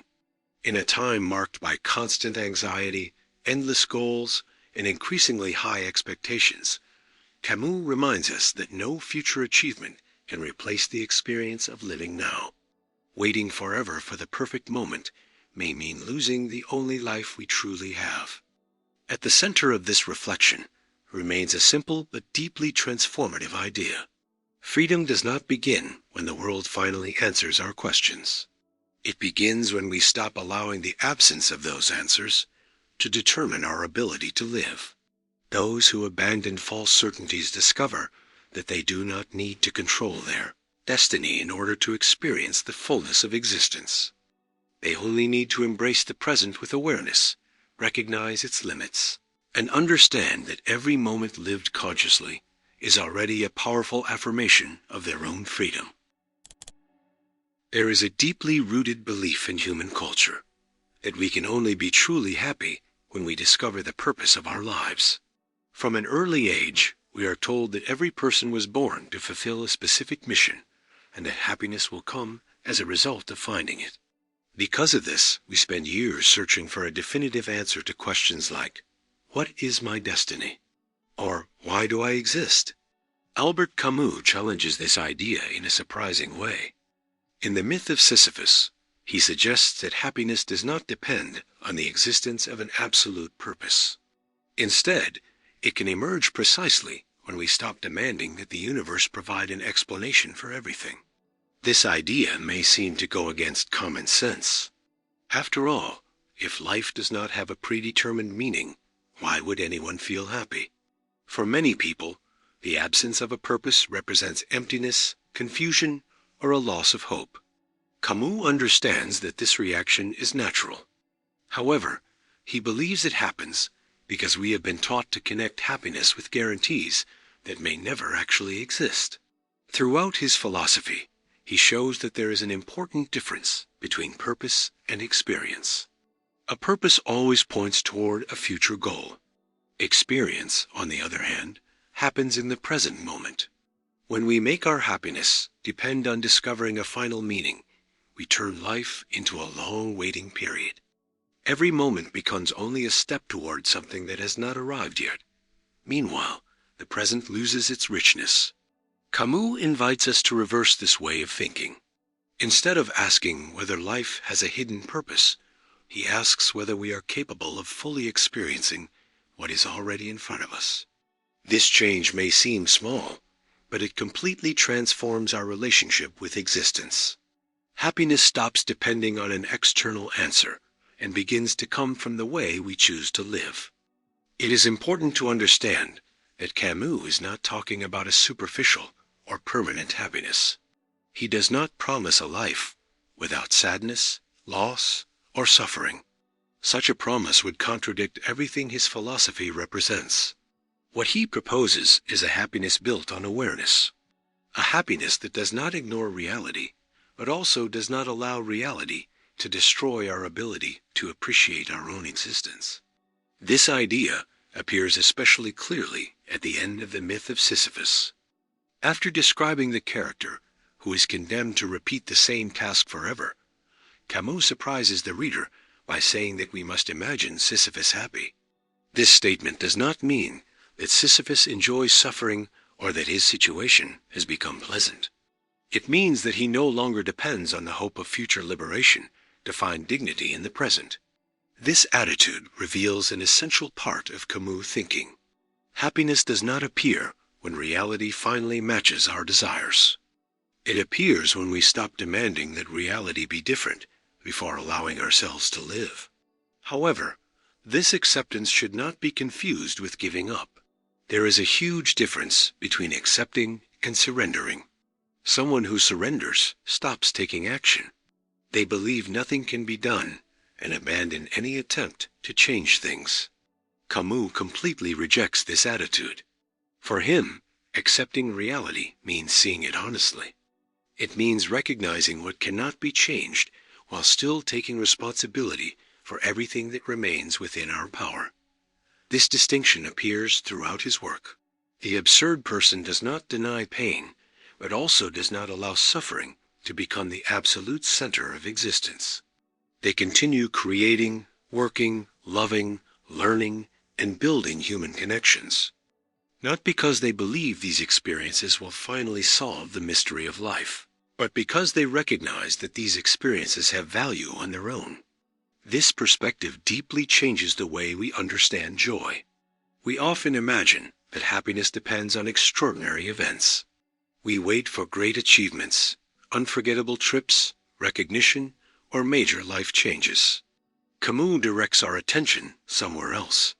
He shows that the intensity of life can exist in the simplest experiences: walking under the sunlight, feeling the ocean breeze, sharing an honest conversation, or appreciating a quiet moment. Anyone familiar with his biography can see that this appreciation for everyday life was not accidental. Camus grew up in Algeria, surrounded by the intense Mediterranean light, warmth, and closeness to nature. These elements frequently appear in his writings, not as an escape from reality, but as reminders that existence continues to offer beauty even when it remains silent about our deepest questions. This ability to find value in small experiences requires a change in perspective. We live in a society that often connects happiness with accumulation. More success, more money, more recognition, more achievements? Camus quietly questions this way of thinking.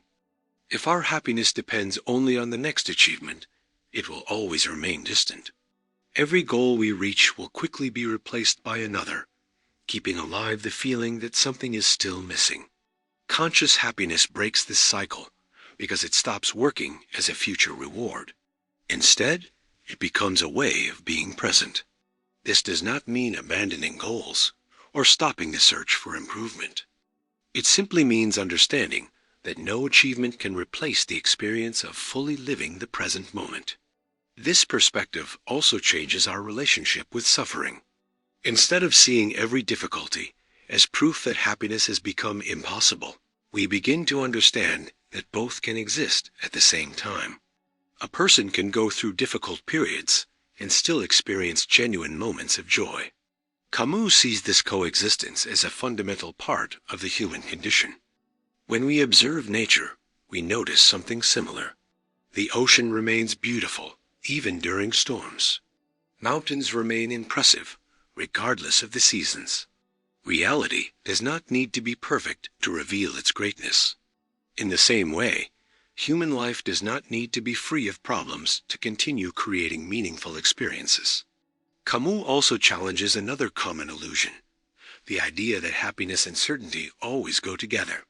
We often believe we will only be able to live peacefully once all our doubts have been resolved.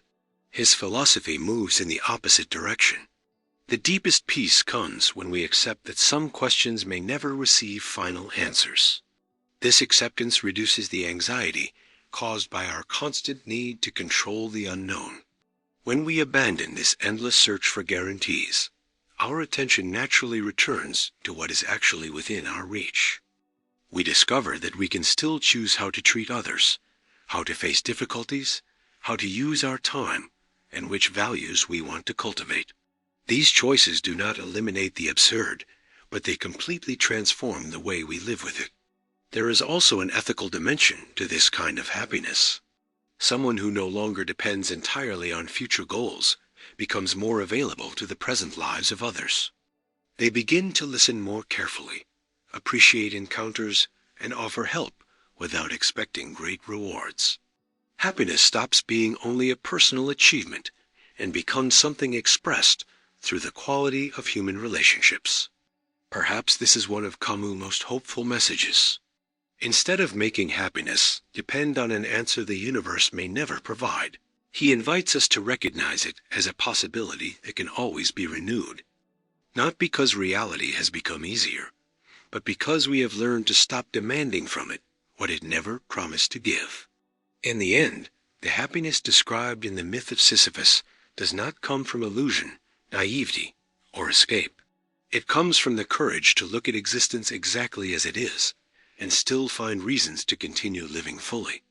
It is the quiet joy of someone who understands that the value of life does not depend on a purpose imposed from outside, but on the conscious way each moment is experienced. For Camus, this choice may be the most authentic form of freedom and, at the same time, the deepest expression of human happiness. No truth follows human beings with more certainty than this one. One day, life will come to an end. Even so, few ideas are avoided as often as death. We prefer distractions, daily activities, and future plans instead of facing this reality directly. Albert Camus does the opposite. In the myth of Sisyphus and the stranger, he does not treat death as something to hide from, but as one of the most important philosophical experiences of human existence. For him, it is precisely the awareness of our own mortality that can completely transform the way we live. At first, this idea may seem contradictory. Many people believe that constantly thinking about death can only create fear or sadness. Camus recognizes that mortality causes anxiety, but he argues that avoiding this thought comes with an even greater cost. When we pretend that time is unlimited, we begin to live as if there will always be another opportunity, another moment, or another day to do what truly matters. The illusion of permanence makes us become disconnected from the present. In the myth of Sisyphus, Camus observes that one of humanity's greatest illusions is believing that the future belongs to us. We make plans years or even decades ahead, as if we had received a guarantee that we will be here to accomplish them. Of course, planning is part of life. The problem begins when the future stops being a possibility and starts becoming an absolute promise. At that moment, we postpone important conversations, dreams, necessary changes, and even expressions of affection because we believe there will always be more time. Death breaks this illusion. It reminds us that time is not an endless resource. Every day we live is also a day that will never return. Instead of seeing this realization as a reason for despair, Camus transforms it into an invitation to awaken. Knowing that life has a limit does not reduce its value. On the contrary, it makes every moment far more precious. This idea appears with great power in The Stranger. Throughout much of the story, Meursault seems focused on immediate experiences. The warmth of the sun, the sea, smells, and small everyday moments. Only after being sentenced to death does his awareness reach a completely new level. For the first time, he fully understands that his time is coming to an end. It is at this moment that one of the deepest transformations of the novel takes place. Instead of searching for comfort in promises about another life, Meursault chooses to fully accept his condition. He understands that no one escapes death. The difference is that very few people have the chance to face it with such clarity before it happens. This awareness leads him to a kind of reconciliation with existence. Camus uses this situation to express a challenging idea. Death is not an exception to the human condition. It is its most universal characteristic. From the moment we are born, we move toward the same final destination. The only difference is the time and circumstances. This truth places all people on a fundamental level of equality. Regardless of wealth, power, fame, or knowledge, everyone shares the same mortality. This equality creates an important philosophical consequence. If we are all mortal, then no achievement can provide absolute security. Many times we try to symbolically defeat death by collecting possessions, status, or recognition. We imagine that leaving behind a legacy will somehow make us permanent. Camus does not reject these achievements, but he reminds us that none of them changes our essential condition. We remain finite beings, living in a universe that does not promise eternity. Far from creating hopelessness, this awareness changes our relationship with time. When we stop believing that we have unlimited opportunities, we naturally begin to pay more attention to the present. Small events stop appearing meaningless. A conversation with someone we love, a peaceful walk, a quiet moment looking at a landscape, or a simple act of kindness gains a different importance precisely because we know it will not last forever. This appreciation of the present moment is one of the most remarkable aspects of Camus' philosophy. He does not suggest living recklessly or irresponsibly. He also does not defend the endless pursuit of immediate pleasure. His idea is different. Experience each moment with full awareness of its uniqueness. The value of an experience does not depend on lasting forever. Many of the most beautiful things in life exist precisely because they are temporary. We can see this by observing nature itself. A sunset moves us because it disappears within minutes. Flowers enchant us because their beauty is temporary. Seasons change, days pass, and everything continues to transform. If nothing ever ended, perhaps nothing would inspire the same sense of wonder.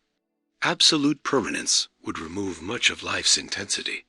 Camus extends this reflection to human relationships as well. Many times, we fail to show affection, gratitude, or forgiveness because we believe there will always be another opportunity. However, awareness of mortality reminds us that every encounter can be unique. This does not mean living in constant fear of losing people, but recognizing that the presence of others has a value we often only understand when they are no longer with us. There is also an ethical dimension to this awareness. Those who accept their own mortality often become better at understanding the vulnerability of others. Everyone shares the same limits, the same fragility, and the same unavoidable destiny. This awareness can strengthen compassion, making it harder to waste time on long-lasting hatred, meaningless conflicts, or resentments that consume life without offering any real benefit. Camus also challenges the tendency to live entirely for a future eternity. Regardless of individual beliefs, he questions the idea of constantly postponing the present life in exchange for a distant promise. For the philosopher, there is a danger when we turn today into nothing more than preparation for another moment. If the only life we directly experience happens right now, ignoring it means giving up what we truly possess. This criticism does not aim to eliminate hope. Its purpose is to prevent hope from replacing reality. We can have dreams, expectations, and beliefs without allowing them to separate us from the immediate experience of being alive. The present should not be sacrificed for an imagined future. Every day we live already has value on its own. Throughout his work, Camus insists that awareness of death expands our freedom. This happens because it destroys many illusions that often imprison our existence. When we remember that our time is limited, smaller worries begin to lose their power. The constant need for approval, excessive fear of other people's judgment, and endless pursuit of recognition begin to seem less important when compared to the shortness of life. This change in perspective also strengthens authenticity. If time is limited, it becomes harder to justify a life built only to satisfy other people's expectations. Awareness of mortality invites us to ask whether we are truly living according to our own values or simply repeating behaviors we never consciously chose. Perhaps this is one of the reasons why Camus considers awareness so important. Facing death does not mean becoming obsessed with it. It simply means allowing this truth to guide our choices. Instead of taking away the meaning of existence, mortality prevents us from wasting the one thing we can never recover: time. When reflecting on mortality, Camus does not offer promises of immortality or attempt to soften reality with easy explanations. His philosophy follows another path. It shows that the beauty of life does not depend on its infinite duration, but on the intensity with which each moment is experienced. Knowing that everything ends does not make existence less valuable. On the contrary, it gives every gesture, every encounter, and every experience a kind of brilliance that could never exist in an endless life. For Camus, living fully begins precisely when we stop waiting for a life without an end and learn to recognize the quiet greatness of the only life we truly have before us. Some people say that ignorance is a form of happiness. This idea has existed for centuries because it seems to be confirmed by many situations in life. People who are unaware of certain problems often suffer less than those who fully understand all of their consequences. Albert Camus deeply understood this dilemma and made it one of the central questions of his philosophy. In the myth of Sisyphus and the stranger, he shows that lucidity comes with a high price. Seeing the world without illusions can bring anxiety, loneliness, and discomfort, but it also opens the door to a kind of freedom that cannot be reached by those who live only through false certainties. For Camus, lucidity does not mean simply collecting knowledge or becoming intellectually superior to others. It represents a state of awareness about reality. To be lucid means looking at existence without hiding from the things that are difficult to accept. It means recognizing that suffering exists, that death is unavoidable, that the universe does not offer absolute guarantees, and that many questions may never receive a final answer. This attitude goes against a deeply human tendency. We naturally search for stories and explanations that make the world feel more predictable. We like to believe that everything happens for a perfectly understandable reason, that good will always be rewarded, and that, in the end, every event will find its explanation. These ideas provide emotional comfort because they reduce our feeling of uncertainty. Camus does not condemn this desire. but he asks whether it truly brings us closer to the truth or simply softens the impact of reality. In the myth of Sisyphus, the philosopher argues that the absurd man is the one who chooses to remain awake. Instead of immediately turning to ready-made answers to calm his anxiety, he accepts living with unanswered questions. This choice requires courage because it means letting go of many illusions that often serve as psychological support throughout life. This is where the painful side of lucidity appears. The greater our awareness, the more clearly we see human limitations. Those who understand the passing of time feel the fragility of existence more deeply. Those who recognize the weakness of human relationships also understand that no connection is protected from loss. Those who accept the absurd realize that there is no final formula capable of removing every doubt.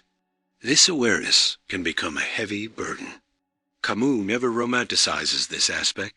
He knows that looking directly at reality does not always bring peace. In many moments, it creates deep uneasiness. Lucidity requires us to abandon the protection offered by simple explanations and remain face to face with a world that does not always match our desires. The character Meursault from The Stranger represents this condition in a powerful way. Throughout the story, he refuses to pretend emotions or believe in ideas simply because they would make his life easier. His radical honesty constantly puts him in conflict with society. However, it is precisely this same honesty that allows him to reach a very particular understanding of his own existence. As he approaches his execution, Meursault gives up any attempt to find comfort in promises that do not match his own experience. He fully accepts his condition as a mortal being. This acceptance does not remove fear or make his situation desirable. Yet, it creates a kind of peace. For the first time, he stops fighting against something he cannot change. Camus uses this moment to show that lucidity can create suffering, but it can also prevent an even greater kind of suffering, the pain caused by constantly denying reality. There is an important difference between suffering because life has limitations and suffering because we refuse to accept those limitations. The first is part of the human condition. The second often comes from the conflict between what we want and what actually exists. This reflection remains extremely relevant today. We live in a time filled with constant stimulation, endless entertainment, and countless ways to distract ourselves. Often, we turn to these activities not only for pleasure, but also to avoid moments of silence. Being alone with our own thoughts can reveal questions that we would rather postpone forever. Camus would likely see this constant need for distraction as an attempt to escape lucidity. This does not mean that leisure, entertainment, or rest are problems. The philosopher never defended a sad or overly strict way of living. His concern is different. When our entire routine becomes organized around avoiding any contact with the deeper questions of existence, we risk living on the surface. We remain busy, but perhaps we are never truly aware. Lucidity also changes the way we relate to other people. The more we understand the fragility of life, the more we recognize the value of human connections. We know they will not last forever, and because of that, we stop treating them as permanent guarantees.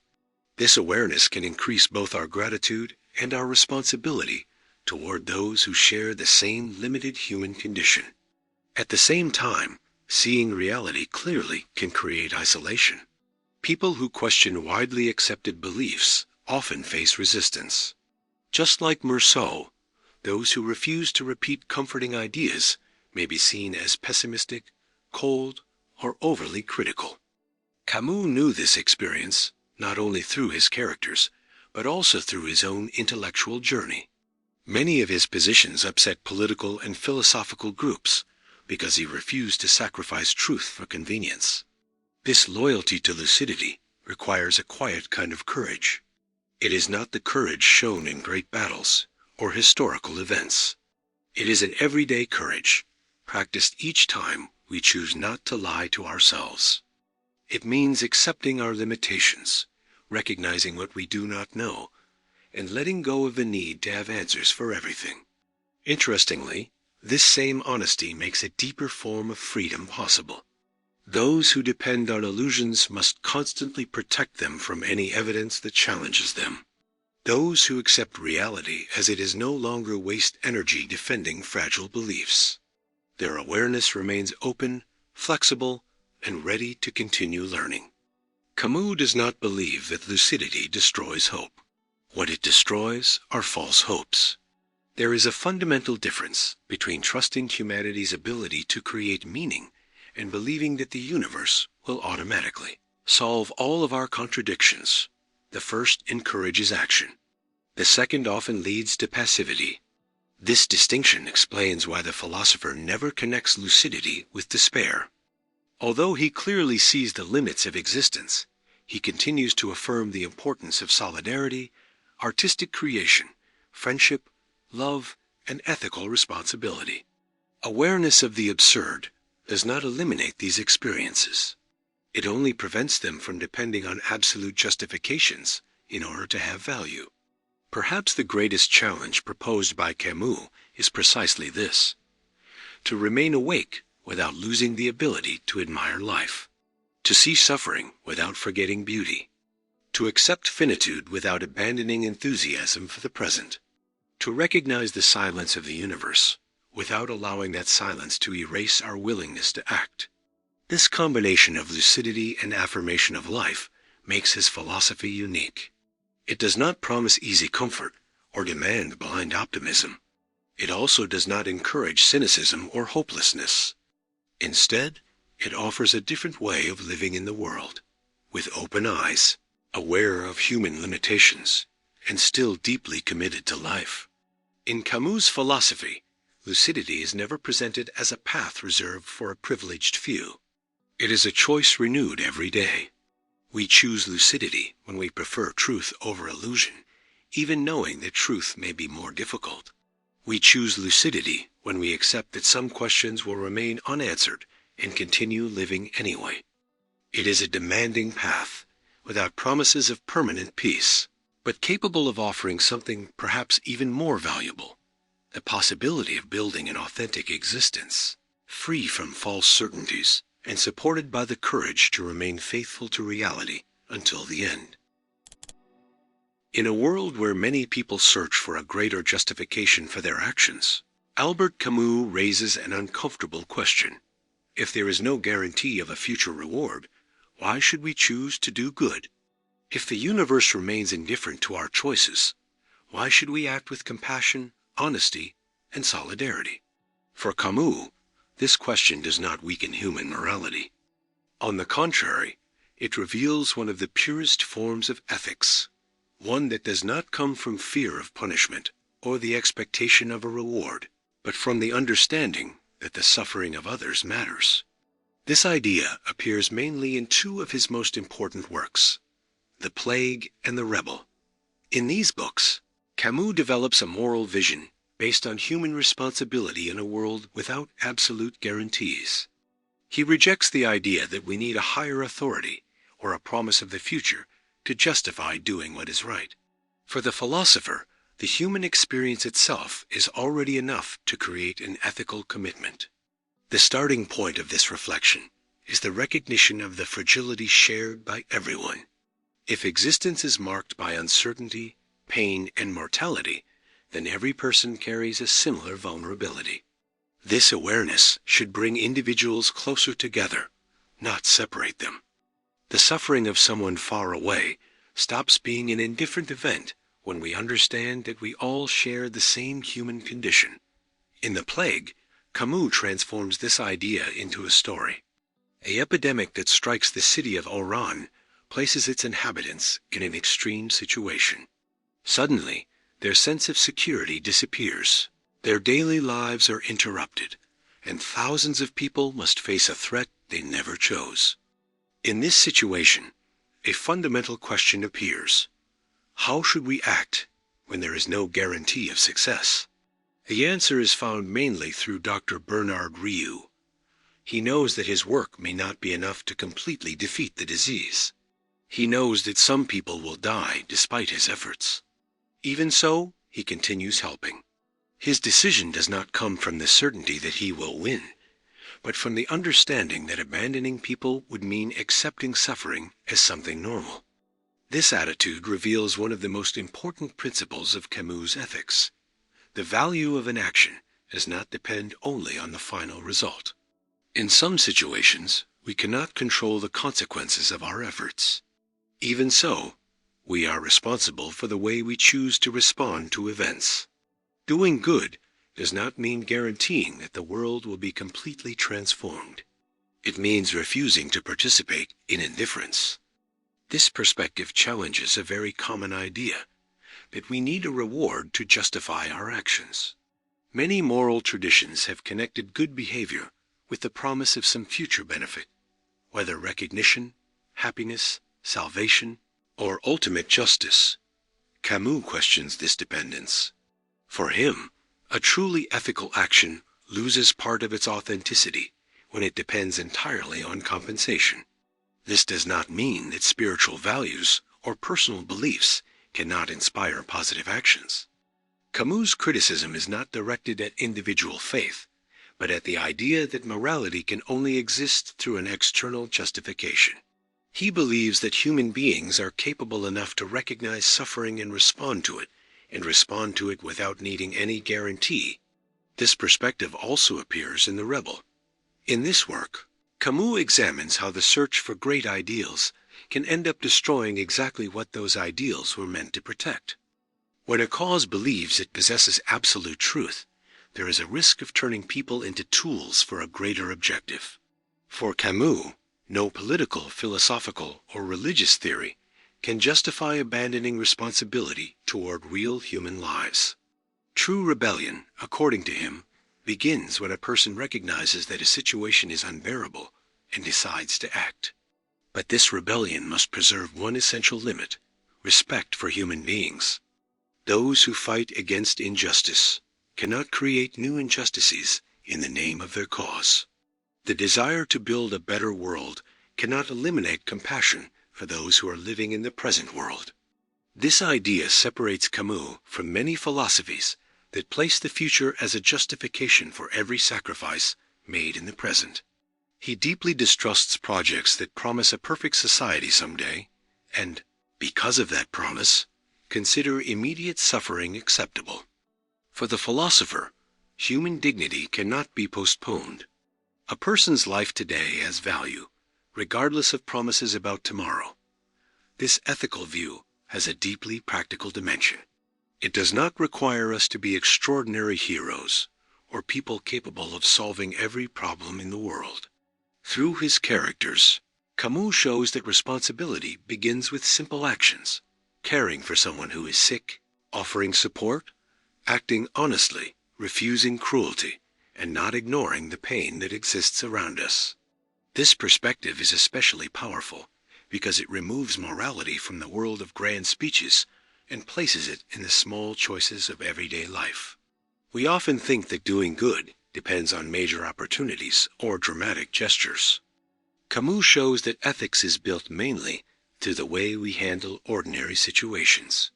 There is also a direct connection between this attitude and his philosophy of the absurd. If the universe does not offer a guaranteed reward, then our choices become even more meaningful. The fact that an action will not be remembered forever does not reduce its value. A person who helps someone in pain does something important, even if nobody sees it, thanks them, or rewards them. In this sense, Camus presents a deeply human vision of kindness. Doing good because we expect something in return turns compassion into a kind of transaction. Acting simply because we recognize the humanity of another person represents a freer form of responsibility. Compassion stops being an obligation imposed from outside and becomes a conscious choice. This philosophy also fights against indifference. Faced with so many problems in the world, a common reaction is to believe that our individual actions do not make a difference. Camus recognizes that no individual has enough power to completely eliminate human suffering. However, He insists that this limitation should never become an excuse for doing nothing. Dr. Ryu in The Plague represents exactly this attitude. He does not fight because he believes he will become a savior. He fights because someone needs to do it. His responsibility comes from being close to suffering. He sees people in pain and understands that standing still would be a morally unacceptable choice. This idea remains relevant because we often look for reasons not to act. We wait for institutions to solve every problem, for other people to take the first step, or for some massive change to happen before we do our part. Camus reminds us that ethics begins precisely when we realize that there is always something within our responsibility. Doing the right thing without expecting a reward is one of the greatest expressions of freedom for Camus. When a person does good simply because they recognize its value, they are not obeying external pressure. They are consciously affirming the kind of person they want to become. Camus' greatest ethical contribution is showing that the absence of an absolute meaning does not destroy morality. On the contrary, it places an even greater responsibility on us. If there is no external force guaranteeing that the world will be fair, then our choices become essential for creating moments of justice, care, and solidarity. In the end, Camus' ethics does not promise that kindness will always be rewarded or that suffering will disappear.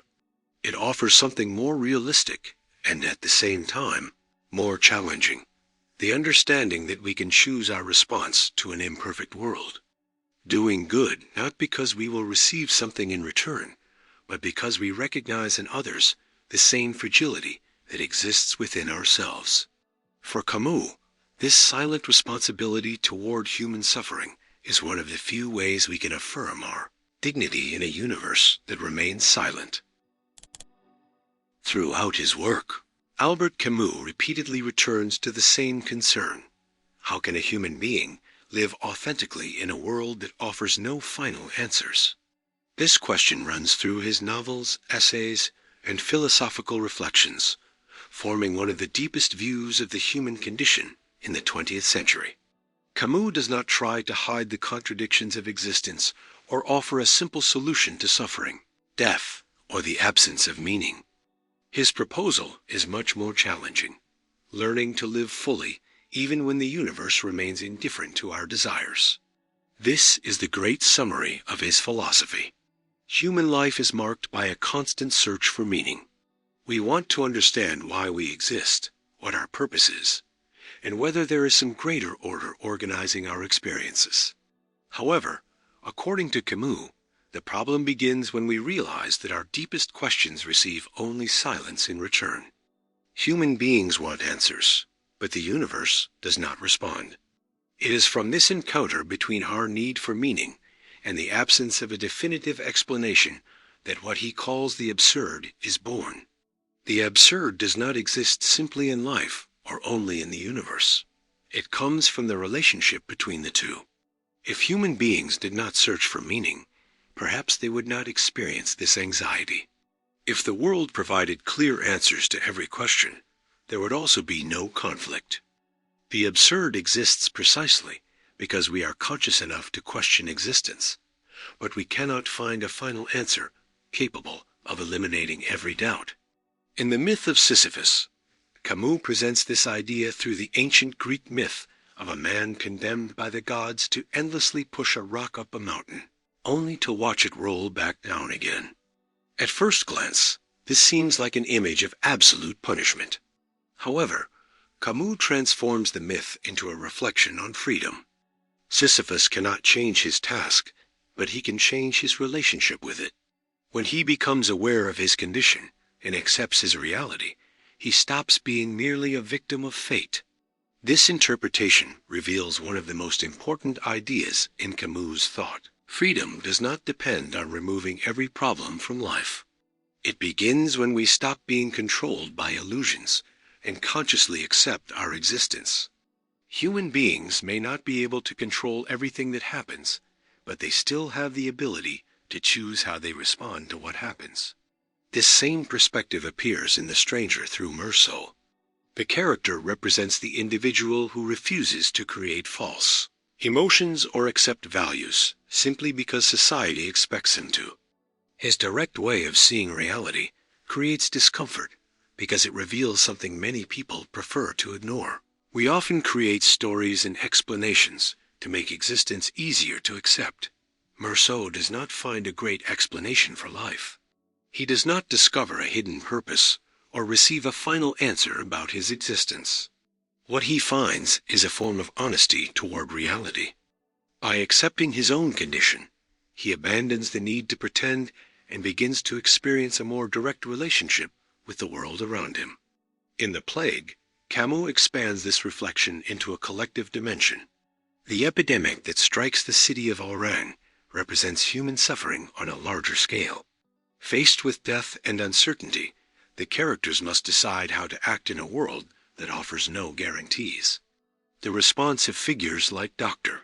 Ryu shows that even without a higher explanation for suffering, we can still choose solidarity. This may be one of Camus' most important messages. The absence of an absolute meaning does not mean the absence of values. We can create meaning through our actions. Life does not need to receive a ready-made purpose in order to have importance. Meaning can be created through the way we treat others, the choices we make, and the responsibility we accept toward reality. This idea connects directly with The Rebel. In this work, Camus shows that the response to the absurd should not be passivity, but conscious rebellion. To rebel means saying no to what destroys human dignity. It means rejecting injustice without creating new forms of injustice. True rebellion does not come from hatred, but from the recognition that there is something valuable that must be protected. Throughout history, many people have tried to completely eliminate suffering through ideologies that promised a perfect society. Camus observes that this desire to create an ideal world can become dangerous when it leads individuals to justify any kind of violence in the name of a better future. For him, no project can ever be considered more important than real human life. That is why his philosophy rejects false hopes. Camus does not criticize hope as the human ability to keep trying. What he questions is hope based on the promise that one day all contradictions will disappear. Believing that there will be a perfect moment when every problem is solved can cause us to stop fully living in the present. Camus' greatest challenge is the idea that life may not need an external justification in order to have value.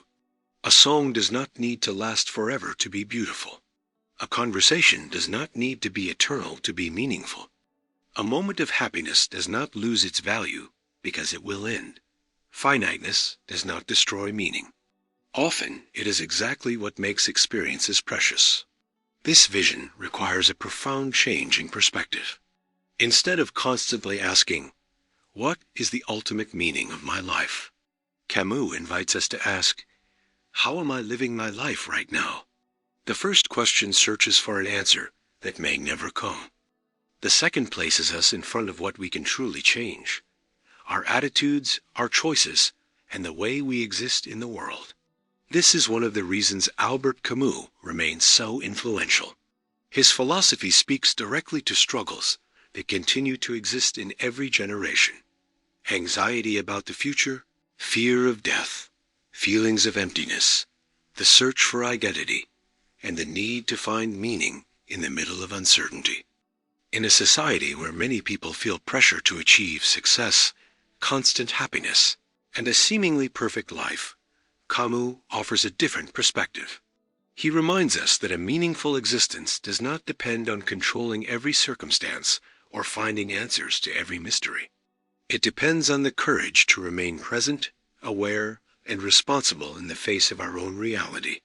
His final message is not one of despair, but of resistance. Human beings can recognize that the universe is silent and still choose to create beauty, build relationships, defend values, and act with compassion. The absence of a meaning given by the world does not remove our ability to create meaning through what we do. Perhaps this is Camus' greatest lesson. We do not need to wait for the universe to tell us why we should live before we begin truly living. Meaning is not hidden somewhere far away waiting to be discovered. It is built through the choices we make every day. In an imperfect, limited, and unpredictable world, the greatest form of freedom is accepting reality without illusions, and even so, continuing to affirm life with courage, awareness, and humanity. Camus showed us that the absurd is part of the human condition. We will not always find explanations for suffering, loss, or the events that shape our lives. But even in the face of the universe's silence, we still have a choice to remain aware, to keep living, and to create meaning through our own actions. Through the myth of Sisyphus, we learn that the absence of an absolute purpose does not mean life is empty. On the contrary, it invites us to value each moment and take responsibility for the way we choose to exist. In The Stranger, we reflect on the courage it takes to remove our masks and face reality without illusions. With The Plague, we discover that even in a world marked by suffering, solidarity remains one of the greatest expressions of humanity. And in The Rebel, we understand that true rebellion does not come from destruction, but from the defense of human dignity. Perhaps Camus' greatest message is this: we do not need to have all the answers in order to live a meaningful life. Sometimes, the true greatness of existence lies precisely in our ability to keep moving forward, even when the path ahead is not completely clear. If this video brought an important reflection to you, leave a comment below. I would like to know, which idea from Albert Camus impacted you the most? The absurdity of existence? The search for freedom? The importance of fully experiencing the present moment? Share your thoughts, because great reflections are also born from conversations between different people. If you enjoyed this content, don't forget to leave a like. This simple action helps the channel reach more people who are interested in philosophy, history, and the great ideas that have changed the way we see the world. Also, subscribe to the channel and turn on notifications, because we still have many philosophical journeys ahead, exploring thinkers who challenged our beliefs and helped us better understand the human mind, society, and existence itself. Share this video with someone who also enjoys reflecting on the great mysteries of life. Sometimes, a single idea can change the way a person sees their own story. Thank you for following this journey until the end. Stay connected with the channel to discover new thoughts, new philosophies, and new perspectives about what makes us human. See you in the next video.